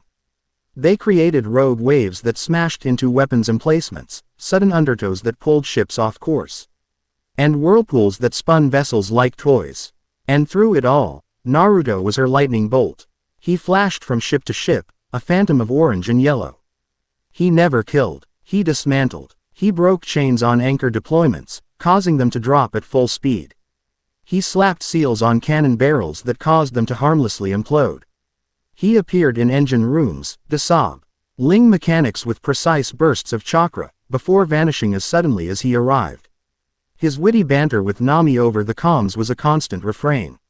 Nami, that last one had a really ugly figurehead. I think I chipped its tooth. Focus, Naruto. There's a destroyer trying to launch sea prism stone nets. Get rid of them. You got it. But I'm telling you, it was really ugly. On the bridge of the divine retribution, Ryujin listened to the panicked, fragmented reports coming in from what remained of his communication network. Ships were crippled, squadrons scattered. His grand, invincible, armada was being picked apart by ghosts in a vengeful ocean. His face was a mask of cold, controlled fury. The humiliation was a physical pain. Enough, he hissed. He slammed his hand down on a console. Deploy the Seraphim. From the depths of his flagship, 6 new figures were launched. They were not human. They were pacifistas, but sleek, white, and angelic in their design, with large, concave dishes in their chests. They moved with an eerie silence, their feet hovering just above the waves as they sped into the mist. Naruto was just about to teleport to his next target when one of the new models appeared directly in his path. Its single, glowing red eye fixed on him. An upgraded pacifista, Naruto mused. Cute. He formed a Rasengan in his palm and charged. But as he drew near, the Seraphim's chest plate began to glow with a sickly, purple light. It emitted a low hum, and a visible wave of shimmering, distorted air washed over the area. Naruto's Rasengan, a perfect sphere of controlled power, suddenly wavered. It sputtered, the chakra becoming unstable, and then it fizzled out into nothingness, a foot from its target. At the same time, Naruto felt a wave of profound nausea and weakness wash over him. His sage mode cloak of chakra flickered violently, and the orange pigment around his eyes faded. He felt empty. The natural energy he constantly drew upon was being repelled, consumed by the field the pacifista was projecting. The Seraphim fired a laser beam from its mouth. Naruto, his speed and senses drastically reduced, was forced to physically dodge the beam's searing. In the air where he had been a moment before, he landed on the deck of a nearby ship, breathing heavily, a cold knot of shock in his stomach. His power. It had a counter. Nami, he said into the comms, his voice strained. We have a problem. New toys. They can nullify my chakra. Ryujin saw it all on his monitor. He saw the flicker in the Shinobi Emperor's power. He saw the hesitation. He saw the first crack in the god's armor. And he laughed. A genuine, delighted sound that made his crew flinch. Perfection, he whispered. He had found the flaw in his enemy. Now, It was time to display his own divinity. All ships, he bellowed, his voice filled with renewed, fanatical confidence. Cease all maneuvers. Consolidate around the flagship. It is time to end this charade. The mist began to recede as the Kiri Shinobi pulled back, their work done. The remnants of Ryujin's fleet, battered and disorganized, began to rally towards the colossal shape of the divine retribution. Then, the true terror began. An explosion of golden light erupted from Ryujin's flagship, so bright it was like a new sun had been born on the sea. The light stretched upwards, coalescing, taking shape. It formed into a colossal humanoid figure of pure, solidified energy. It was 100 times taller than the ship it was anchored to, clad in ethereal samurai armor and wielding a sword of blinding light. It was a Susanoo, but not one of chakra. It was a being of divine right, a god made manifest by the Kami Kami no Mi. Ryujin stood on his bridge, his arms outstretched, his face ecstatic as his energy avatar towered over the ocean. He reveled in the palpable fear that washed across the sea. He raised his avatar's golden sword. He didn't aim for the shinobi forces. He aimed for the coastline. The sword swung down, and a wave of pure, destructive energy sliced through the water, carving a trench in the seabed before striking the cliffs miles away. The explosion was immense, a blast that sent a mushroom cloud of rock and steam thousands of feet into the air. A mile of the Land of Fire's coastline simply ceased to exist. A stunned silence fell over the entire battlefield. The shinobi, Hancock, even Robin back at the command center, they all stared at the Golden God construct, at the raw, overwhelming power that could reshape the world with a single blow. Naruto stared, the feeling of the chakra-draining field still lingering. He was facing an enemy who could neutralize his greatest strengths and who wielded a power that rivaled a tailed beast in its destructive force. For the first time, he felt a sliver of genuine doubt. But in the command center, Nami wasn't looking at the Golden God. She was looking at her maps, at the energy readings that were pouring in. The avatar was unbelievably powerful, but it was also a massive drain. To power it, Ryujin had been forced to pull his entire remaining fleet into a tight, defensive formation around his flagship. He had gathered all his ships into one small, predictable box. In his ultimate show of power, he had made himself a perfect target. Her eyes, sharp and calculating, traced a line through the holographic display, a path through the chaos, leading directly to the heart of the Golden God. Her voice cut through the stunned silence in Naruto's ear, perfectly calm, perfectly steady. "Naruto," she said, her tone leaving no room for doubt. "I see it." She paused, letting the weight of her next words sink in. "I've found it. I know how we break him." Chapter 6 End. Chapter 7. The Celestial God. The world held its breath. The Golden God construct, Ryujin's avatar, stood silhouetted against the mushroom cloud of its own making, a figure of absolute, terrifying power. The sheer destructive force of its single attack had stunned the battlefield into a dead silence, broken only by the crackle of fires and the distant groan of crippled ships. Hancock stared, her hand resting on the hilt of a hidden blade, her mind for once unable to conjure a path to victory. Robin, miles away in the command center, felt a cold dread seep into her bones. It was the same helpless feeling she'd had as she watched the Buster Call incinerate Ohara. And Naruto, hovering on a platform of air, felt the phantom weakness of the Seraphim's nullification field clinging to him. He was facing a power that could match a tailed beast, wielded by an enemy who had a specific, targeted counter to his own. Then, Nami's voice, sharp and clear as a ship's bell in the sudden silence, cut through the comms. "Perfectly calm, perfectly steady. I've found it. I know how we break him." Naruto blinked, the sound of her unshakable confidence a bucket of cold water to his shock. "Nami, listen to me, both of you." Nami's voice was rapid fire, precise, leaving no room for doubt. "That golden giant is incredible, but it's a massive energy hog. Look at his fleet. They're huddled around him like chicks around a hen. They're not a fleet anymore, they're a power source and a shield. He's anchored his avatar to the divine retribution. The ship is the weak point. If we take out the ship, the god falls. We cannot get close," Hancock countered, her voice tight. "Those white machines, the Seraphim, they drain his power, and the avatar itself will destroy anything that approaches." That's where you're wrong, Nami shot back, and the excitement was back in her voice. A thrilling edge of genius at work. The Seraphim negate chakra. They create a null energy field. But your power, Hancock, your haki, it's not chakra. It's pure willpower. You are the perfect anti-Seraphim weapon. You're the key. Quote. A slow, dangerous smile spread across Hancock's face. The plan was audacious. It was suicidal. And it was aimed directly at the heart of a self-proclaimed god. It was the most thrilling thing she had ever heard. What are your orders, Navigator? The Empress asked, her voice a low purr. Hancock, you and your Kuja are the vanguard, Nami commanded, heroic. Taking on the absolute authority of a fleet admiral. Your priority is the Seraphim. Draw their fire. Break them. Use your haki to disrupt their fields. The rest of the shinobi will support you, run interference.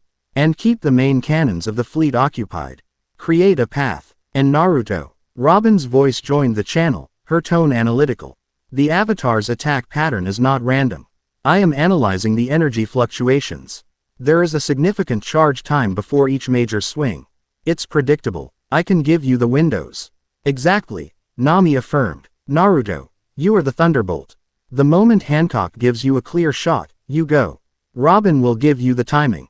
You have one target, the flagship. Don't attack the Avatar, it's just a projection. Hit the ship, hit it with everything you have. The plan settled into place, a piece of impossible clockwork. It required perfect timing, absolute trust, and a level of power that bordered on the insane. Naruto took a deep breath, the doubt vanishing. Replaced by a familiar, burning resolve. He looked across the water at the golden god, and he grinned. Let's give this celestial dragon a taste of what happens when mortals get angry. Hancock didn't need another command. She dropped from Naruto's platform, landing gracefully on the deck of her own ship, which had been navigating the chaos with expert skill. She stood at the prow, a figure of defiant beauty against the backdrop of the golden god. Kuja warriors, her voice boomed, amplified by her will, carrying across the waves to every ship bearing her crest. Our emperor has been challenged by a false god. We will show him the meaning of true power. We will be the fangs of the serpent. Follow me. With a roar that shook the very air, the Kuja pirates charged. Their ships, sleek and fast, broke from the main shinobi lines and sped directly towards the heart of the enemy formation. The 6 Seraphim immediately moved to intercept, gliding silently over the water. One of them raised its hand, preparing to fire a laser. Before it could, a single arrow, glowing with an almost black, malevolent haki, crossed the distance in a heartbeat and struck it square in the chest. The pacifista's armor, designed to withstand cannon fire, crumpled like paper. The arrow didn't just pierce it, it shattered its internal workings with a concussive blast of pure will. The machine sparked and died, sinking beneath the waves. On her ship, Sandersonia lowered her bow, a grim smile on her face. The battle was joined. It became a maelstrom of 2 clashing ideologies of power. The cold, calculated technology of the world government versus the raw, primal force of the Kuja. Hancock was a tempest of black and crimson. She leapt from her ship onto the deck of an enemy cruiser, a blur of motion. A Seraphim met her there, its null field projecting outwards. She ignored it. Her leg, coated in an obsidian shell of Busoshoku haki, slammed into the machine's head, caving it in with a single, contemptuous kick. Her warriors were just as devastating. They swarmed the enemy ships, their haki-infused attacks bypassing the technological defenses of the pacifistas. They moved with an acrobatic grace that the machines couldn't predict, their arrows finding weak points, their snakes paralyzing marines. They were a force perfectly designed to counter Ryujin's ultimate defense. Meanwhile, Robin's voice was a calm, steady metronome in Naruto's ear. The Avatar is targeting the eastern flank. Energy signature is building. He will strike in 5, 4, 3. As she spoke, the golden god raised its sword of light. 2, 1, now. The sword swept down in a devastating arc. But the shinobi forces, warned by Robin's timing, had already dove beneath the waves or flickered away to safer positions. The blast of energy hit an empty patch of ocean, sending a colossal tsunami outwards that only served to further disrupt the world government's formation.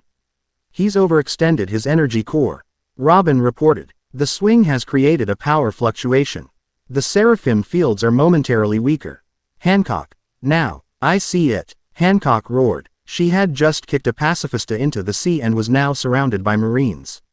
With a yell, she unleashed a wave of her Haoshoku haki. It wasn't the brute force of Shanks or the terrifying pressure of Luffy. It was a targeted, imperious command to kneel.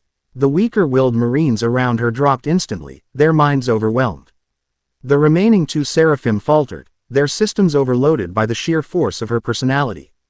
Naruto, Hancock screamed, her voice raw with exertion. The path is clear. Go. That was the signal. A sun erupted on the battlefield. Naruto's body exploded with golden chakra, so dense and powerful it burned the very air. He entered Kurama Sage mode, a colossal avatar of shimmering energy forming around him, a nine-tailed fox of pure life force that stood tall enough to look the celestial god in the eye. He's charging. Nami yelled over the comms. All shinobi, full diversionary attack. Buy him time. The sea around Ryujin's flagship erupted as thousands of water clones, Naruto's specialty, surged from the depths. Swarming the remaining ships, a chaotic, unstoppable tide of bodies and kunai. Energy levels are spiking. Robin warned. Naruto, you have less than 10 seconds before the avatar can swing again. Naruto's Kurama avatar charged forward, its massive feet churning the sea into steam. The golden god of Ryujin turned to meet it, its own energy sword forming. It was a clash of titans, one of divine, ethereal light. The other of raw, untamed life. Ryujin, on his bridge, was laughing. Yes, come, face your god and be unmade. But Naruto wasn't aiming for the avatar. He was aiming lower. As the two giants were about to meet, Nami played her final card. Now, she commanded. The Kurigakure shinobi, led by the Mizukage Chojuro, slammed their hands on the water. Sweden. Daibakufu no Jutsu. The ocean itself rose up.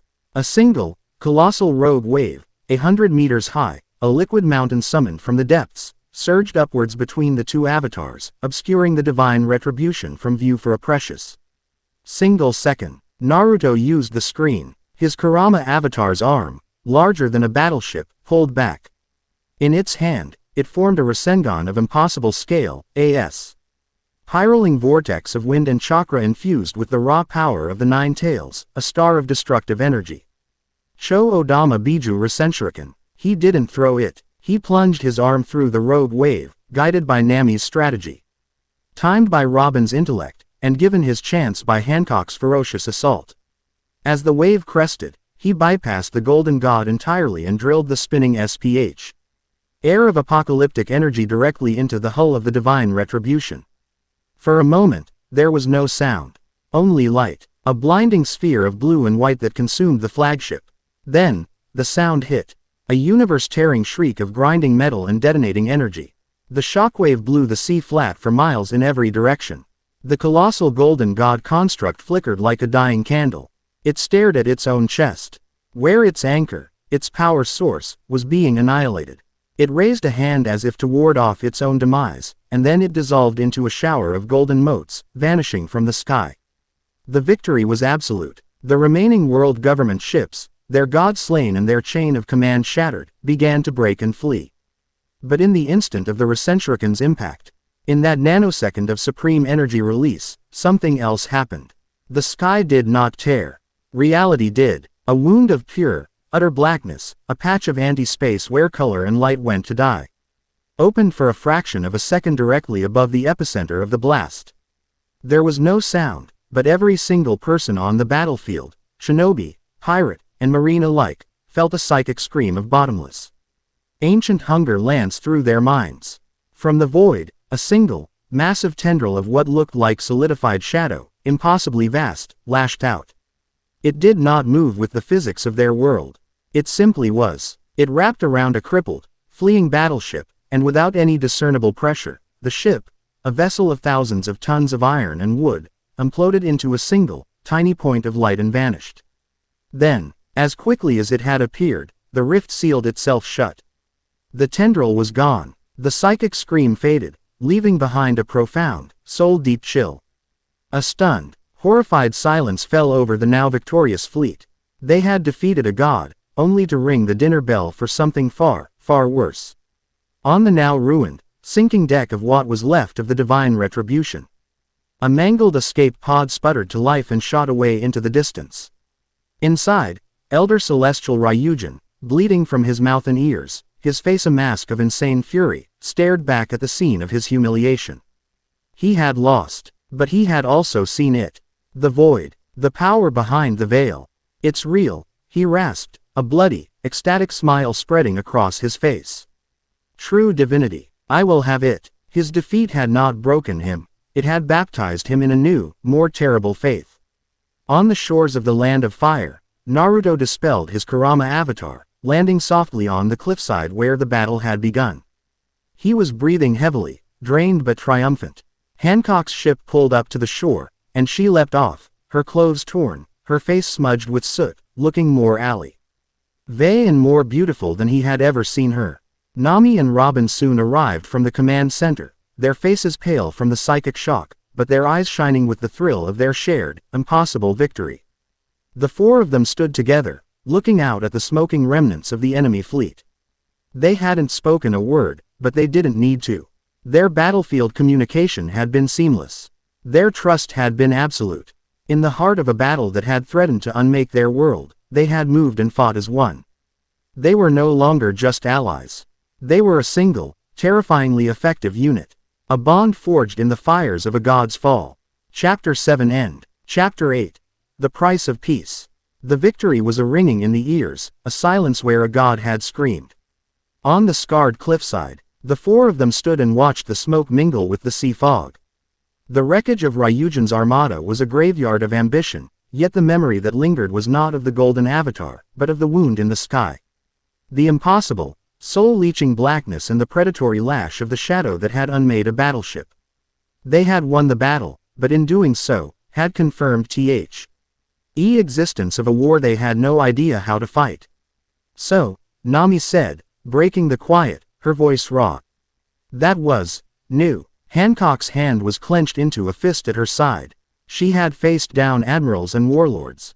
But the psychic chill from that tendril had touched a primal fear she didn't know she possessed. It was hungry, she said, the word tasting like ash in her mouth. Robin's eyes were distant, fixed on the spot where the rift had closed. The seal is not just weakening, she corrected, her voice barely a whisper. It can be torn. Extreme concentrations of energy, like your final attack, Naruto, they can punch a hole in the fabric of reality. We just gave the prisoner a window to the outside world. The weight of her words settled on Naruto. His ultimate technique, the very power that had saved them, was also a key that could unlock their doom. It was a bitter irony. He looked at the three women beside him. The Empress, whose pride had become their spear, the scholar, whose knowledge had been their map, and the navigator, whose genius had been their strategy.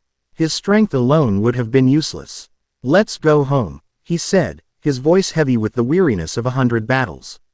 We have a lot to talk about. The great council chamber of Konoha was designed to be imposing. Carved from the living rock beneath the Hokage monument, its walls were lined with the banners of every great shinobi clan. Here, the unified cage of the elemental nations met to debate the fate of the world. And today, they had gathered to debate the actions of their emperor. Darui, the fifth Raikage, slouched in his seat, his gaze sharp beneath his heavy eyelids. Let me get this straight, he began, his voice a low drawl that did nothing to hide its edge. You faced down a fleet that could have glassed the entire continent, and your strategy was formulated and commanded by a pirate navigator you just met. She is the finest strategic mind I have ever encountered, Naruto stated, his voice calm and level. He stood alone in the center of the circular chamber, refusing to take his emperor's seat. He was not here to command, but to explain. Her plan was flawless. The result speaks for itself. The result, countered Kuretsuchi, the fourth Tsuchikage, her tone acidic, is that a 10-mile stretch of our coastline is now a crater, and our emperor, the symbol of our unity, was seen taking orders from an outworlder. It projects weakness, Naruto. Instability. It projects trust. Gaara of the Sand corrected, his voice a quiet counterpoint to the other's aggression. He had been Naruto's staunchest ally from the beginning. He utilized the skills of a new ally to achieve a victory with minimal shinobi casualties. It was a logical, if unconventional, decision. Unconventional. Darui snorted. He fought alongside the pirate empress, a woman whose entire nation despises men. He's housing the sole survivor of Ohara, a woman with a higher bounty on her head than most of our entire village's treasuries combined. These are not allies, Naruto. They are complications. Dangerous ones. Naruto let them speak, letting their fear and suspicion fill the room. He understood it. They saw the world in terms of villages, alliances, and threats. He was now forced to see it in terms of reality itself. When they had finished, he finally spoke, his voice resonating with a quiet power that drew every eye. "You are all correct," he said, the admission stunning them into silence. "They are dangerous. They are unpredictable, and they are the only reason we are all not currently buried under the ruins of our own homes. Ruled by a tyrant who calls himself a god." He walked the circle, meeting each of their gazes. "Your concerns are valid, but your perspective is too small. We are no longer just the elemental nations. Our world has been invaded by another, and with it have come its politics, its wars, and its monsters. These women are not just outworlders, they are experts. Hancock is an empress who understands the political landscape of our enemies. Nami is a navigator who can read the new, impossible laws of our world. And Robin is a historian who can read history of the very threat that is trying to unmake us all." He stopped in the center of the room again, his blue eyes blazing with an intensity that no one could deny. "I did not place my trust in them lightly. I placed it in their competence. They have earned their place here. They are not a threat to our sovereignty, they are our single greatest asset in surviving what is to come. This is my decision, as your emperor. You will treat them with the respect they are due." He did not shout. He did not threaten. He simply laid out the undeniable truth, and in doing so, reasserted his authority not through title, but through clarity and unwavering will. The cage fell silent, their arguments crumbling in the face of his conviction. The debate was over. While Naruto managed the political fires, Nami was preventing the practical ones. In the command center, she and Shikamaru stood over a massive, newly drawn map of the coastline. The battle reports had been compiled, and she was cross-referencing them with tide charts and current flows. "The dimensional overlap is stabilizing," she explained, tapping a point on the map. "The erratic currents are settling into new, predictable patterns. We can establish safe shipping lanes here, and here." Shikamaru nodded, a cup of tea in his hand. "We'll need to. Coastal reconstruction is going to require a massive amount of lumber and stone. We'll have to import from the land of wood." Quote, "We'll also need trade," Nami countered. "This world of yours is rich in things my world has never seen. Chakra-conductive metals, medicinal herbs, and my world has technologies you could use. The dials from Skypia alone could revolutionize your daily life." She grinned. "There's a lot of money to be made in a crisis if you're the one drawing the new maps." Shikamaru allowed a rare, small smile. Working with her was refreshing. She was as intelligent as he was, but her mind was a whirlwind of proactive energy, a stark contrast to his own lazy, reactive genius. "What a drag," he said, though the words held no heat. "First a war, now you want me to help you build an entire global economy." "Relax," Nami said with a wink, "I'll do all the hard work. You just point me to the people with the deepest pockets." Their easy camaraderie was a quiet engine, already beginning to rebuild the world while the warriors were still catching their breath. In the solemn quiet of the Konoha archives, surrounded by towering shelves of ancient scrolls, Robin worked tirelessly. She had found a restricted section, texts on the Uzumaki clan's fuinjutsu that had been sealed since the village's founding. The script was complex, but she was a genius of linguistics, and the patterns were beginning to emerge. She found a passage that made her blood run cold. It was an addendum to a text on sealing-tailed beasts. A caution, the ancient script read. "The power of a Biju is but a shard of the original whole, the ancestor. Should a vessel of a Biju's power ever come into direct contact with the ancestor's raw chaos, the shard may be unmade, or worse, be reclaimed by the source. The vessel would become a hollow gateway, a door through which the ancestor could directly manifest." She dropped the scroll, her hand trembling. Naruto. The 9 tails inside him. His final attack had torn a hole in the seal, and he himself was a living key. If the entity ever nagged to touch him, it wouldn't just kill him. It would use him to walk into their world.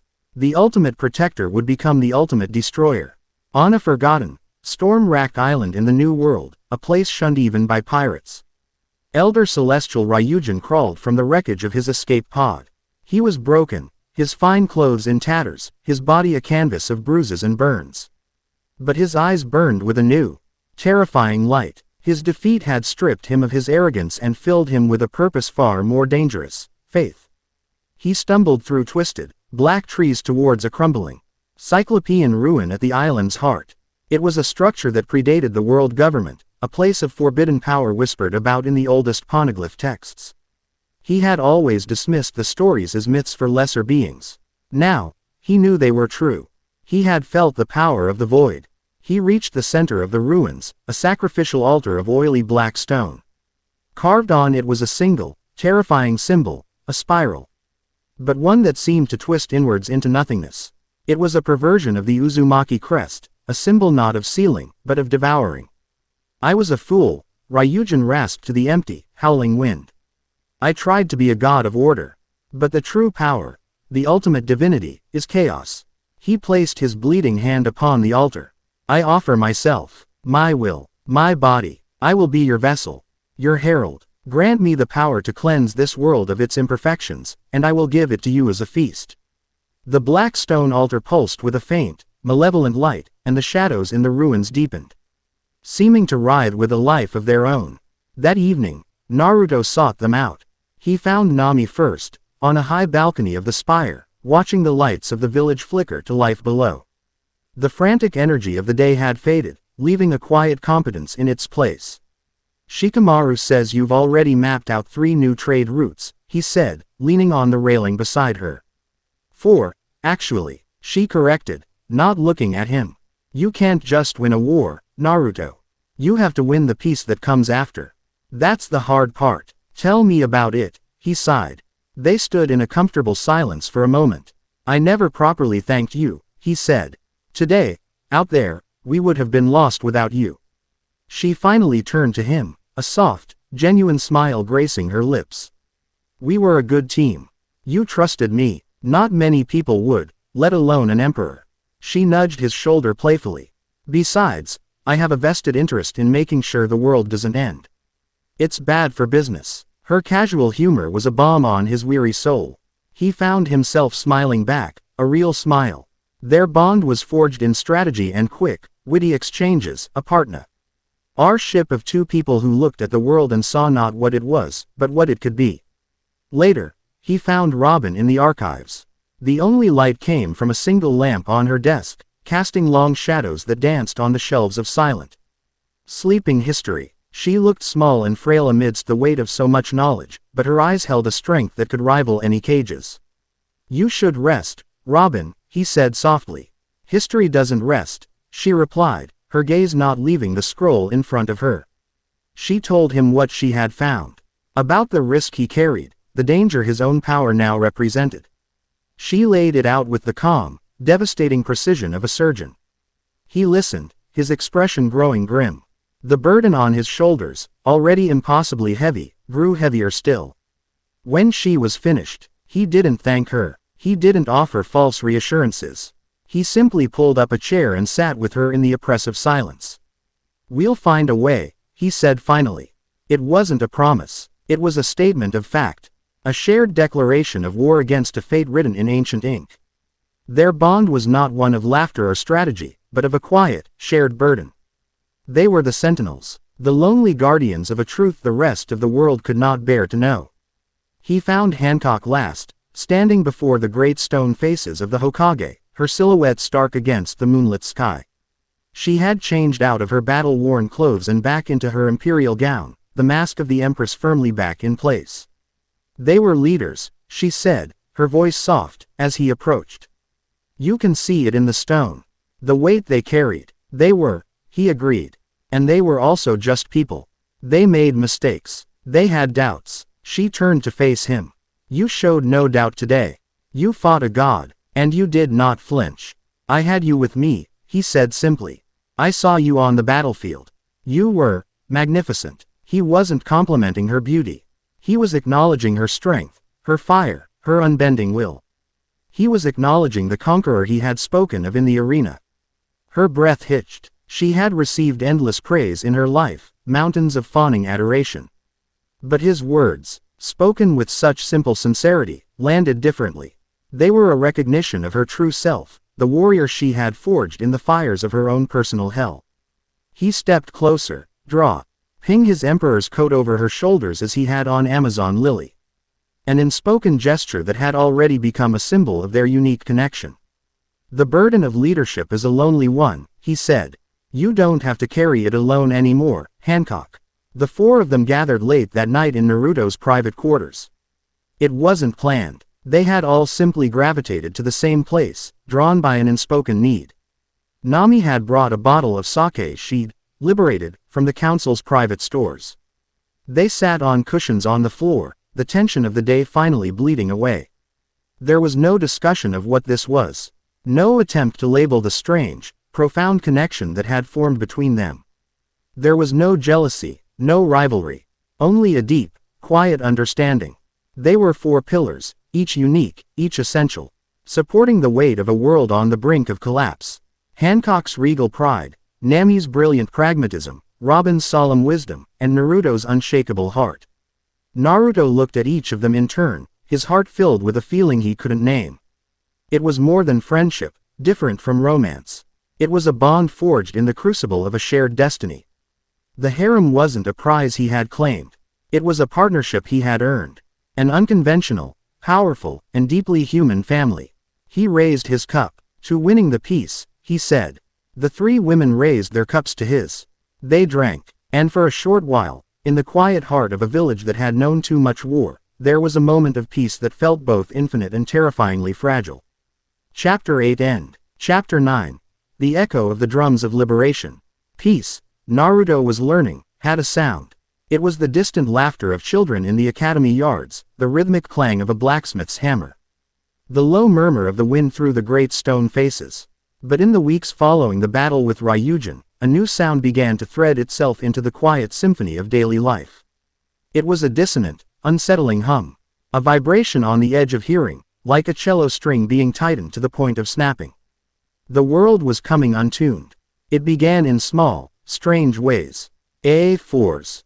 South of the capital where the trees grew sideways, their branches clawing at the earth as if gravity had forgotten its rules. A river that inexplicably began to flow with salt water for an hour each day before reverting to fresh. Then, the animals began to change. Boars were found with hides of stone, their tusks twisted into impossible, spiraling patterns. Birds were seen with wings of shimmering, multicolored light, leaving trails of afterimages in the sky as they flew. It was the chaotic energy of the sealed entity, bleeding through the weakened seal, rewriting the laws of nature with the nonsensical grammar of a mad god. It was a slow, creeping corruption, a quiet invasion far more insidious than Ryujin's fleet. Naruto stood with Robin in a quarantine section of Konoha's research division. Before them, floating in a containment field of fuinjutsu, was a flower. Its petals were a deep, velvety black, and they seemed to drink the light from the room. It had been found growing in the crater Ryujin's attack had created. It actively consumes chakra, the lead researcher, a stern-faced woman named Shino Abarame's cousin, explained. Not just from the air, but from living beings. A Jonin who got too close was drained to the point of exhaustion in seconds. We can't analyze its cellular structure because it doesn't seem to have one. It's a void that looks like a flower. Robin reached out, not to touch the flower, but the seal containing it. It is a physical manifestation of the ancestor's nature, she said, her voice grave. Unmaking. Entropy. This is what will happen to our entire world if the seal breaks completely. It won't be destroyed, it will be erased. The dissonant hum in the world seemed to grow louder in Naruto's ears. Every new report was a note in a symphony of impending doom. He felt like he was standing on a shoreline, watching a tsunami build on the horizon, too vast to fight, too slow to outrun. Thousands of miles away, on the Grand Line, the sea was even more deranged. Monkey D. Luffy sat cross-legged on the leonine head of the Thousand Sunny, a piece of meat in one hand and a vivre card in the other. The scrap of paper, one pointing to Nami and the other to Robin, was not just twitching, it was vibrating so intensely it was almost a blur. For weeks it had been pulling him not towards an island, but towards a patch of sea that defied all logic. A place where the sky seemed to shimmer and the currents fought a civil war.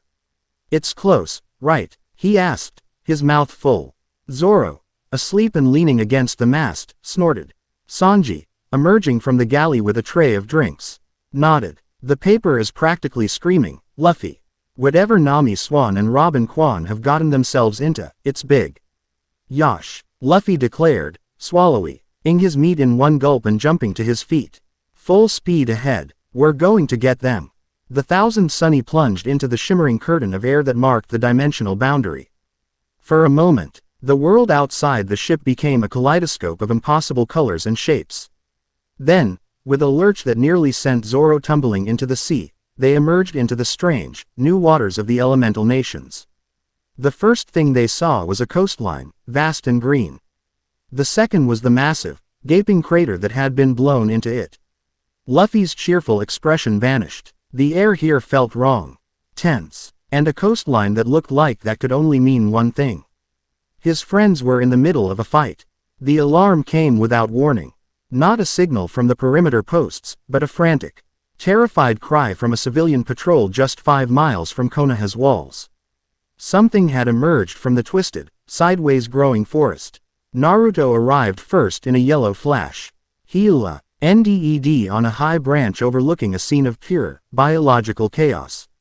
The creature before him defied all description. It was vaguely reptilian, the size of a tailed beast, but its body was a shifting, unstable mass. One moment its hide was covered in scales, the next in bark, then in jagged crystal. An arm of writhing tentacles lashed out, only to retract and be replaced by a massive, feathered wing. It did not seem to be a single entity, but 100 different creatures fighting for dominance within the same physical space. It was a tumor of reality, a monster born from the dimensional bleed. It let out a roar, a sound that was a dozen different animal cries at once, and swatted at a group of shinobi. The Anbu who met the blow were not crushed, they were changed. Their bodies flickered, their forms momentarily dissolving into the same chaotic energy as the beast before solidifying again, leaving the shinobi screaming and clutching their heads as if their very identities had been violated. "Don't let it touch you," Naruto yelled, his voice booming across the clearing. He entered Sage mode, his senses screaming at him. The creature had no weak point, no chakra core, no discernible life force he could target. It was a vortex of pure chaos. He formed a Rasenshuriken, the shriek of the wind a familiar comfort. He hurled it, and the attack struck the creature square in the chest. The explosion was immense, carving a massive sphere of destruction out of the monster's torso. For a moment, it seemed to work. But then, the empty space just filled itself back in. The chaotic matter flowed like liquid to seal the wound, leaving not even a scar. The monster hadn't healed, it had simply redefined itself so the wound had never existed. "What in the?" Naruto breathed, a genuine shock cutting through his focus. Suddenly, a new voice, filled with a familiar, joyous recklessness, echoed from the sky. "Gomu Gomu no, pistol." A human fist, impossibly large, sailed through the air and slammed into the side of the creature's head. The punch carried the force of a cannonball, and the monster staggered, its head snapping to the side with a wet, crunching sound. A figure in a red vase, tea and straw hat landed nimbly on the ground between Naruto and the beast. "Hey, Monkey D!" Luffy shouted, pointing an accusatory finger at the monster. "You're weird, and ugly. Leave my friend's new friend alone." Naruto stared. This boy, he couldn't be more than a teenager, had just appeared out of nowhere and punched a reality-warping monster in the face. His energy signature was bizarre, a blazing bonfire of willpower that Naruto's Sage mode could barely comprehend. "Who are you?" Naruto asked, his guard still up. "I'm Luffy. Who are you?" Luffy replied, not taking his eyes off the creature. "I'm Naruto Uzumaki. This is my village. I'm handling this." "Doesn't look like it." Luffy shot back with a grin. "You hit it and it just grew back." You gotta hit it harder. He took a deep breath, his arms swelling to the size of a tree trunk. Gear 3rd. The chaos creature roared and swiped at Luffy with a claw made of obsidian. Luffy, instead of dodging, met the attack head-on. Gomu Gomu no, elephant gun. His hockey-coated fist, as black as night, crashed against the obsidian claw. The resulting shockwave flattened every tree in a 100-meter radius. The creature's claw shattered into dust. But the force of the blow also sent Luffy skidding back dozens of feet, his sandals carving deep trenches in the earth.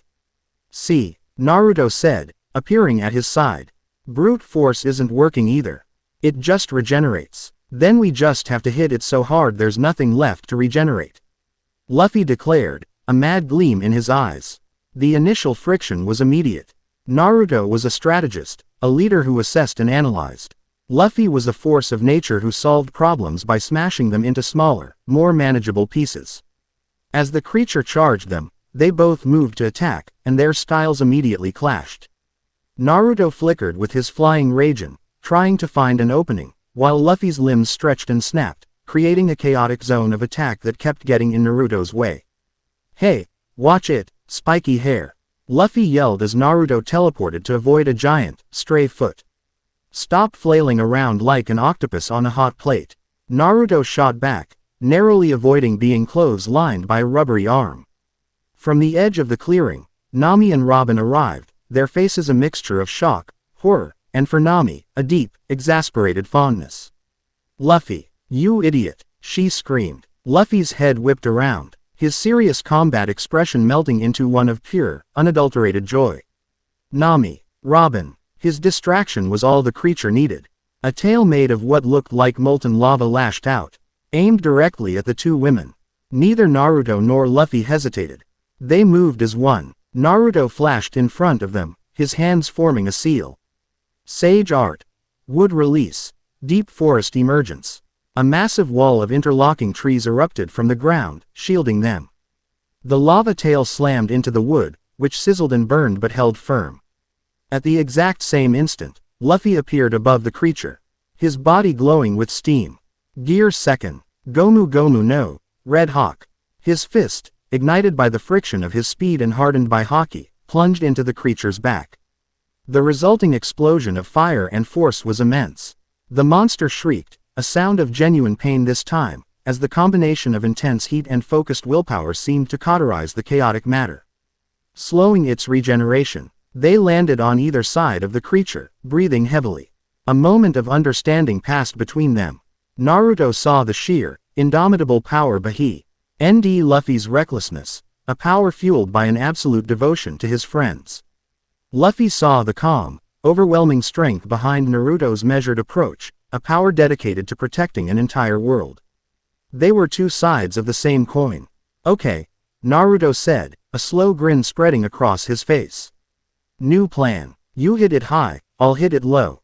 Let's break this thing." "Shishishi." Luffy laughed. "Now you're talking." What followed was a battle of perfect, impossible synergy.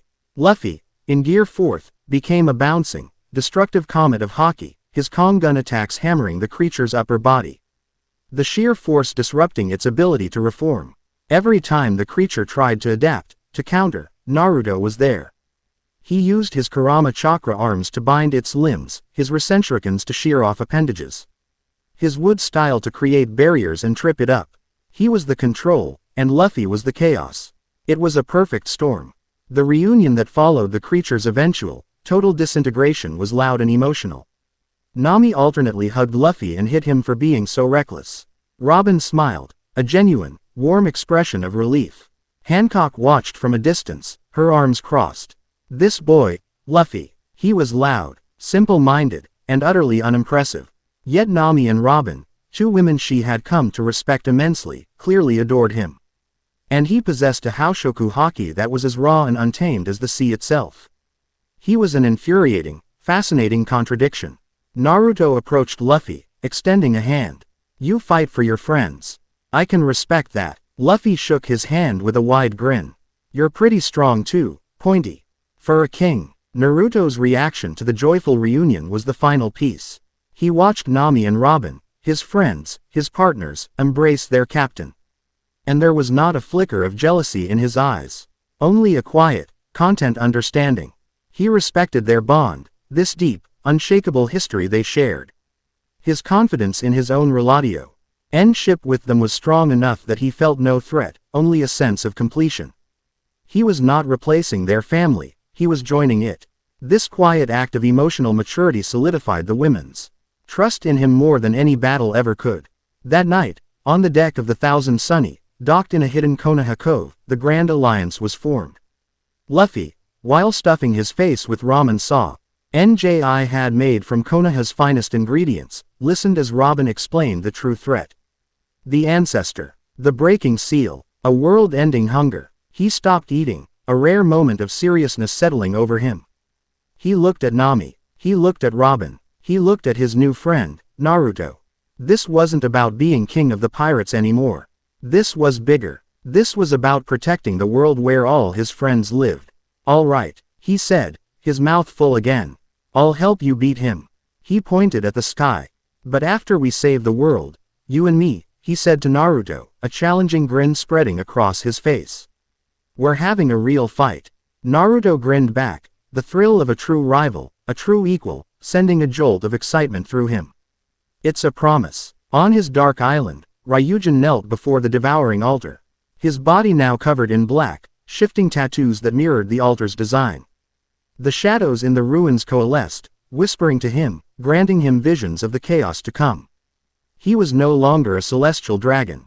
He was something more. He was the first apostle of the great unmaking, and his power was growing with every tremor of the weakening seal. The final battle was coming, and he would be its herald. Chapter 9 End. Chapter 10. The Crimson Maelstrom. The sound of peace did not last. The dissonant hum that had plagued the world for weeks finally snapped, and the world screamed. It started in the sky. A single, hairline fracture of crimson light split the heavens directly over Konohagakure. It was not like the clean, multicolored tear that had brought Hancock's ship. This was a raw, bleeding wound in the fabric of reality. The crimson line widened, leaking a light that cast bloody shadows across the peaceful village. From the rift, a psychic pressure washed over the land. A wave of pure, nihilistic despair that made knees buckle and spirits falter. Every sensory ninja, every living thing with a connection to the world felt it at once. In the command center, Nami watched as every one of her meteorological and energy-sensing instruments shattered simultaneously. On the Hokage monument, Hancock felt a primal fear that had no thing to do with power and everything to do with the simple, terrifying concept of ceasing to be. In the archives, Robin felt the weight of 800 years of hidden history cry out in a single, unified voice of terror. And Naruto, standing in the center of the village, felt the life force of his entire world begin to unravel. His sage mode flared into existence, not as a tool, but as a defense mechanism. And the world he saw was a horror. The natural energy of the planet was being siphoned, drawn upwards into the bleeding wound in the sky. From the deepest part of the crimson tear, a figure emerged. He did not step through. He was poured out, a being of shadow and malice. It was Ryujin, but it was not the arrogant celestial dragon they had fought at sea. He was taller, gaunter, his body encased in a suit of shifting, liquid black armor that seemed to be made of solidified void. The golden, divine energy was gone, replaced by a suffocating anti-energy that consumed the light around him. On his chest, the spiral symbol of the devouring altar pulsed with a faint, violet light. His eyes were empty holes in reality, filled with the static of a dead channel. He was a vessel, a puppet animated by the will of the ancestor. The age of mortals is over, his voice echoed, a sound that was both his own and 1,000 others, a chorus of the damned. The great unmaking has come.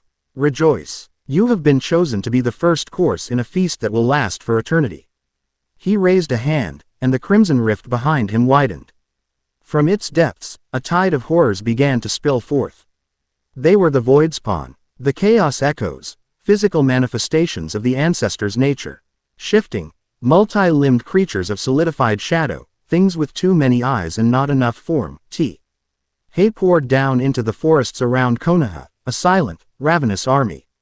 The invasion had begun. This is it. Robin's voice was grim as she, Nami, and Hancock arrived at Naruto's side. The seal has been breached. That creep got a serious downgrade, Nami muttered, her knuckles white around her clean attacked. The allied forces of shinobi and pirates moved instantly, a wave of disciplined warriors, forming a defensive line around the village. But the first clash was a disaster. Kunai and swords passed through the void spawn as if they were smoke. Fire-style jutsu were simply absorbed into their shadowy forms. They were not living things to be killed, they were holes in the world that could not be filled. Then, a blur of red and straw crashed into the front lines. "They ain't got no bones," Luffy yelled, his fist passing straight through one of the creatures. He recoiled, his expression serious. "But I can feel 'em. They're cold." He closed his eyes for a second, then they snapped open, a fierce, determined fire in their depths. "It's like a voice, but it's real quiet. You just gotta hit the quiet spot." His fist turned black with haki. Gomu Gomu no, Kong Gun. This time, when his fist struck the creature, it connected with a solid, resonant thud.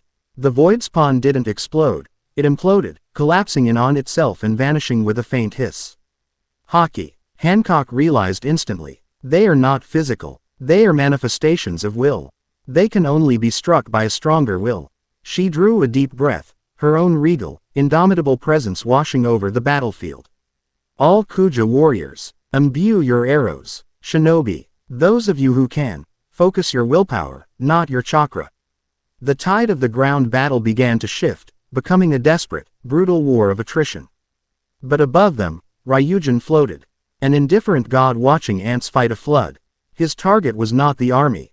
It was the 4 people who had defied him. "The ritual," Robin said, her voice urgent as she produced a complex, ancient scroll. "It's our only chance. We have to reseal the rift. Nami, I need a focal point of stable, natural energy. The highest, most spiritually significant point you can find." Nami's eyes darted around, her mind processing the world as a map of invisible forces. "There," she said, pointing a single, decisive finger. "The top of the Hokage monument. It's a nexus. The life force of the whole village flows through it." "Luffy," Naruto yelled, his voice a commander's roar. "Hancock, we need time. Buy us as much as you can. Protect that mountain." Luffy turned, giving Naruto a massive, confident grin. "Shishishi. Go on. We'll keep the ugly guys busy." The air around him began to shimmer, his hair and clothes turning a stark, snowy white. The low, thumping rhythm of a drumbeat began to echo across the battlefield, a sound of pure, unadulterated freedom. The drums of liberation answered the silence of the void. Gear 5th, with a laugh that seemed to bend the world around him. The newly awakened sun god leapt into the fray, a cartoon comet of impossible power. Naruto, Nami, and Robin flickered, reappearing on the flat top of the 4th Hokage's stone head. The wind whipped around them, the entire battle sprawling below. The psychic pressure from the Crimson Rift was immense here, a constant, crushing weight. Robin unrolled the scroll. The Fuinjutsu formula was a nightmare of complexity, a web of interlocking spirals and conditional phrases. "This isn't a simple seal," she said, her voice strained against the pressure. "It's a weave. Naruto, you are the thread and the needle. I will give you the pattern. Nami, you have to guide his hand."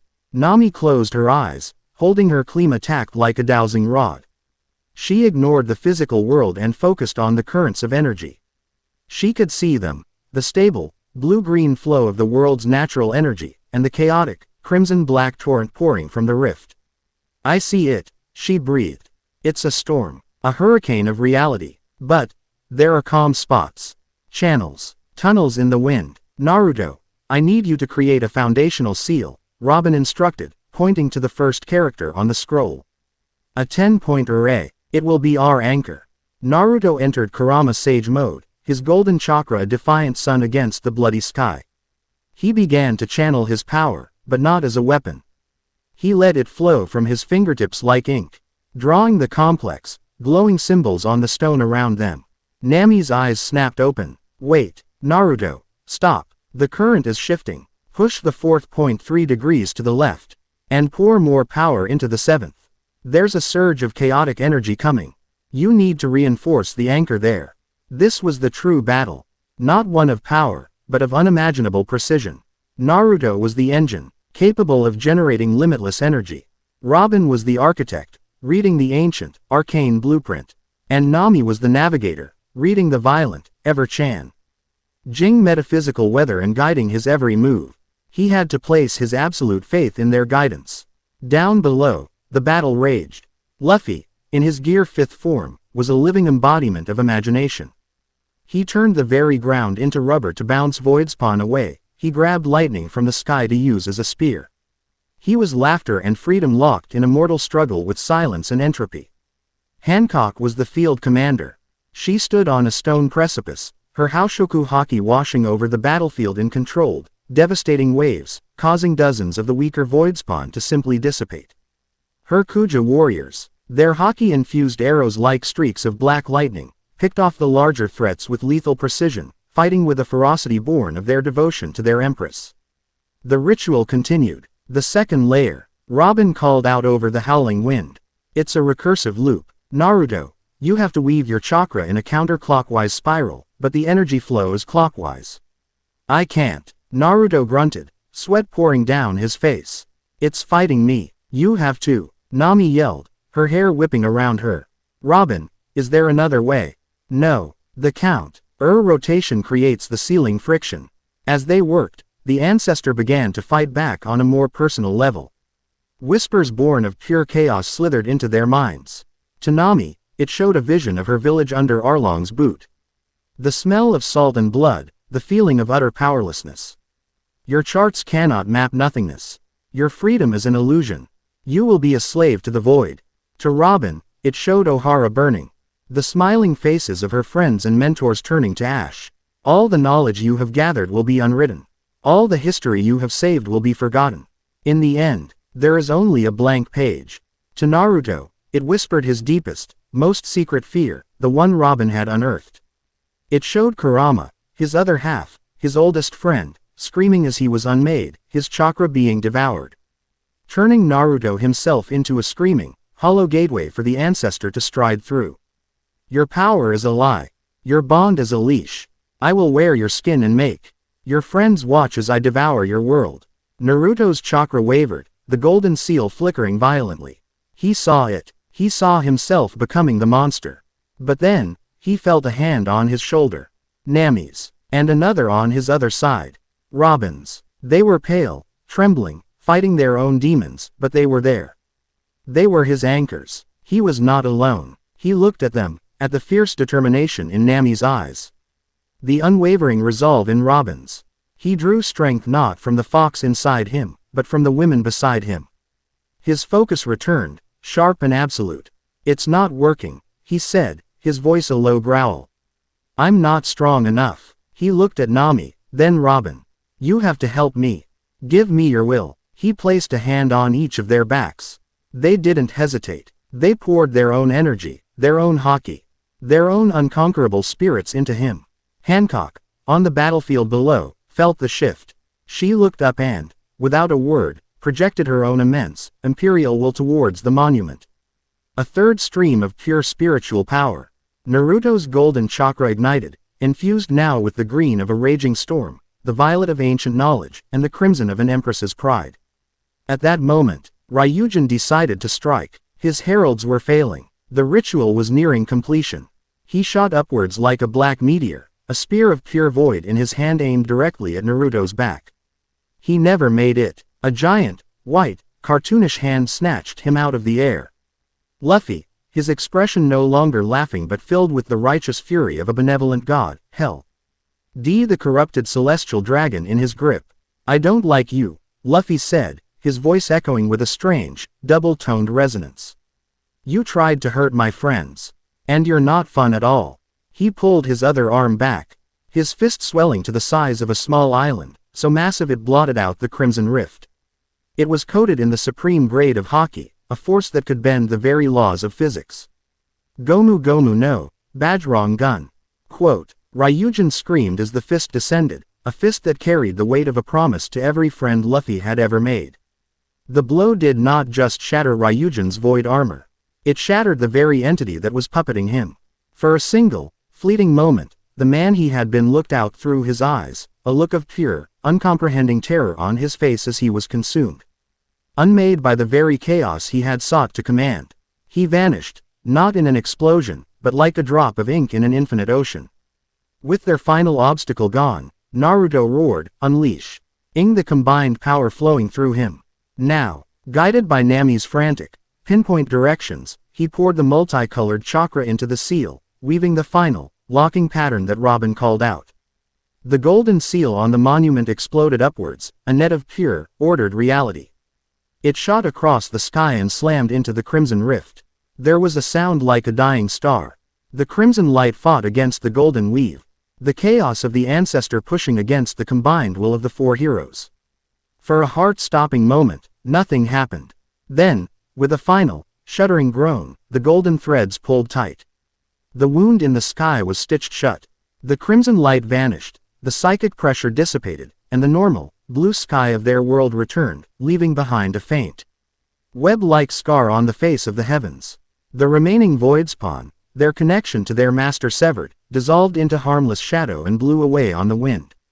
Silence. A profound, exhausted silence fell over the battered land. Naruto, Nami, and Robin collapsed onto the stone, their energy utterly spent.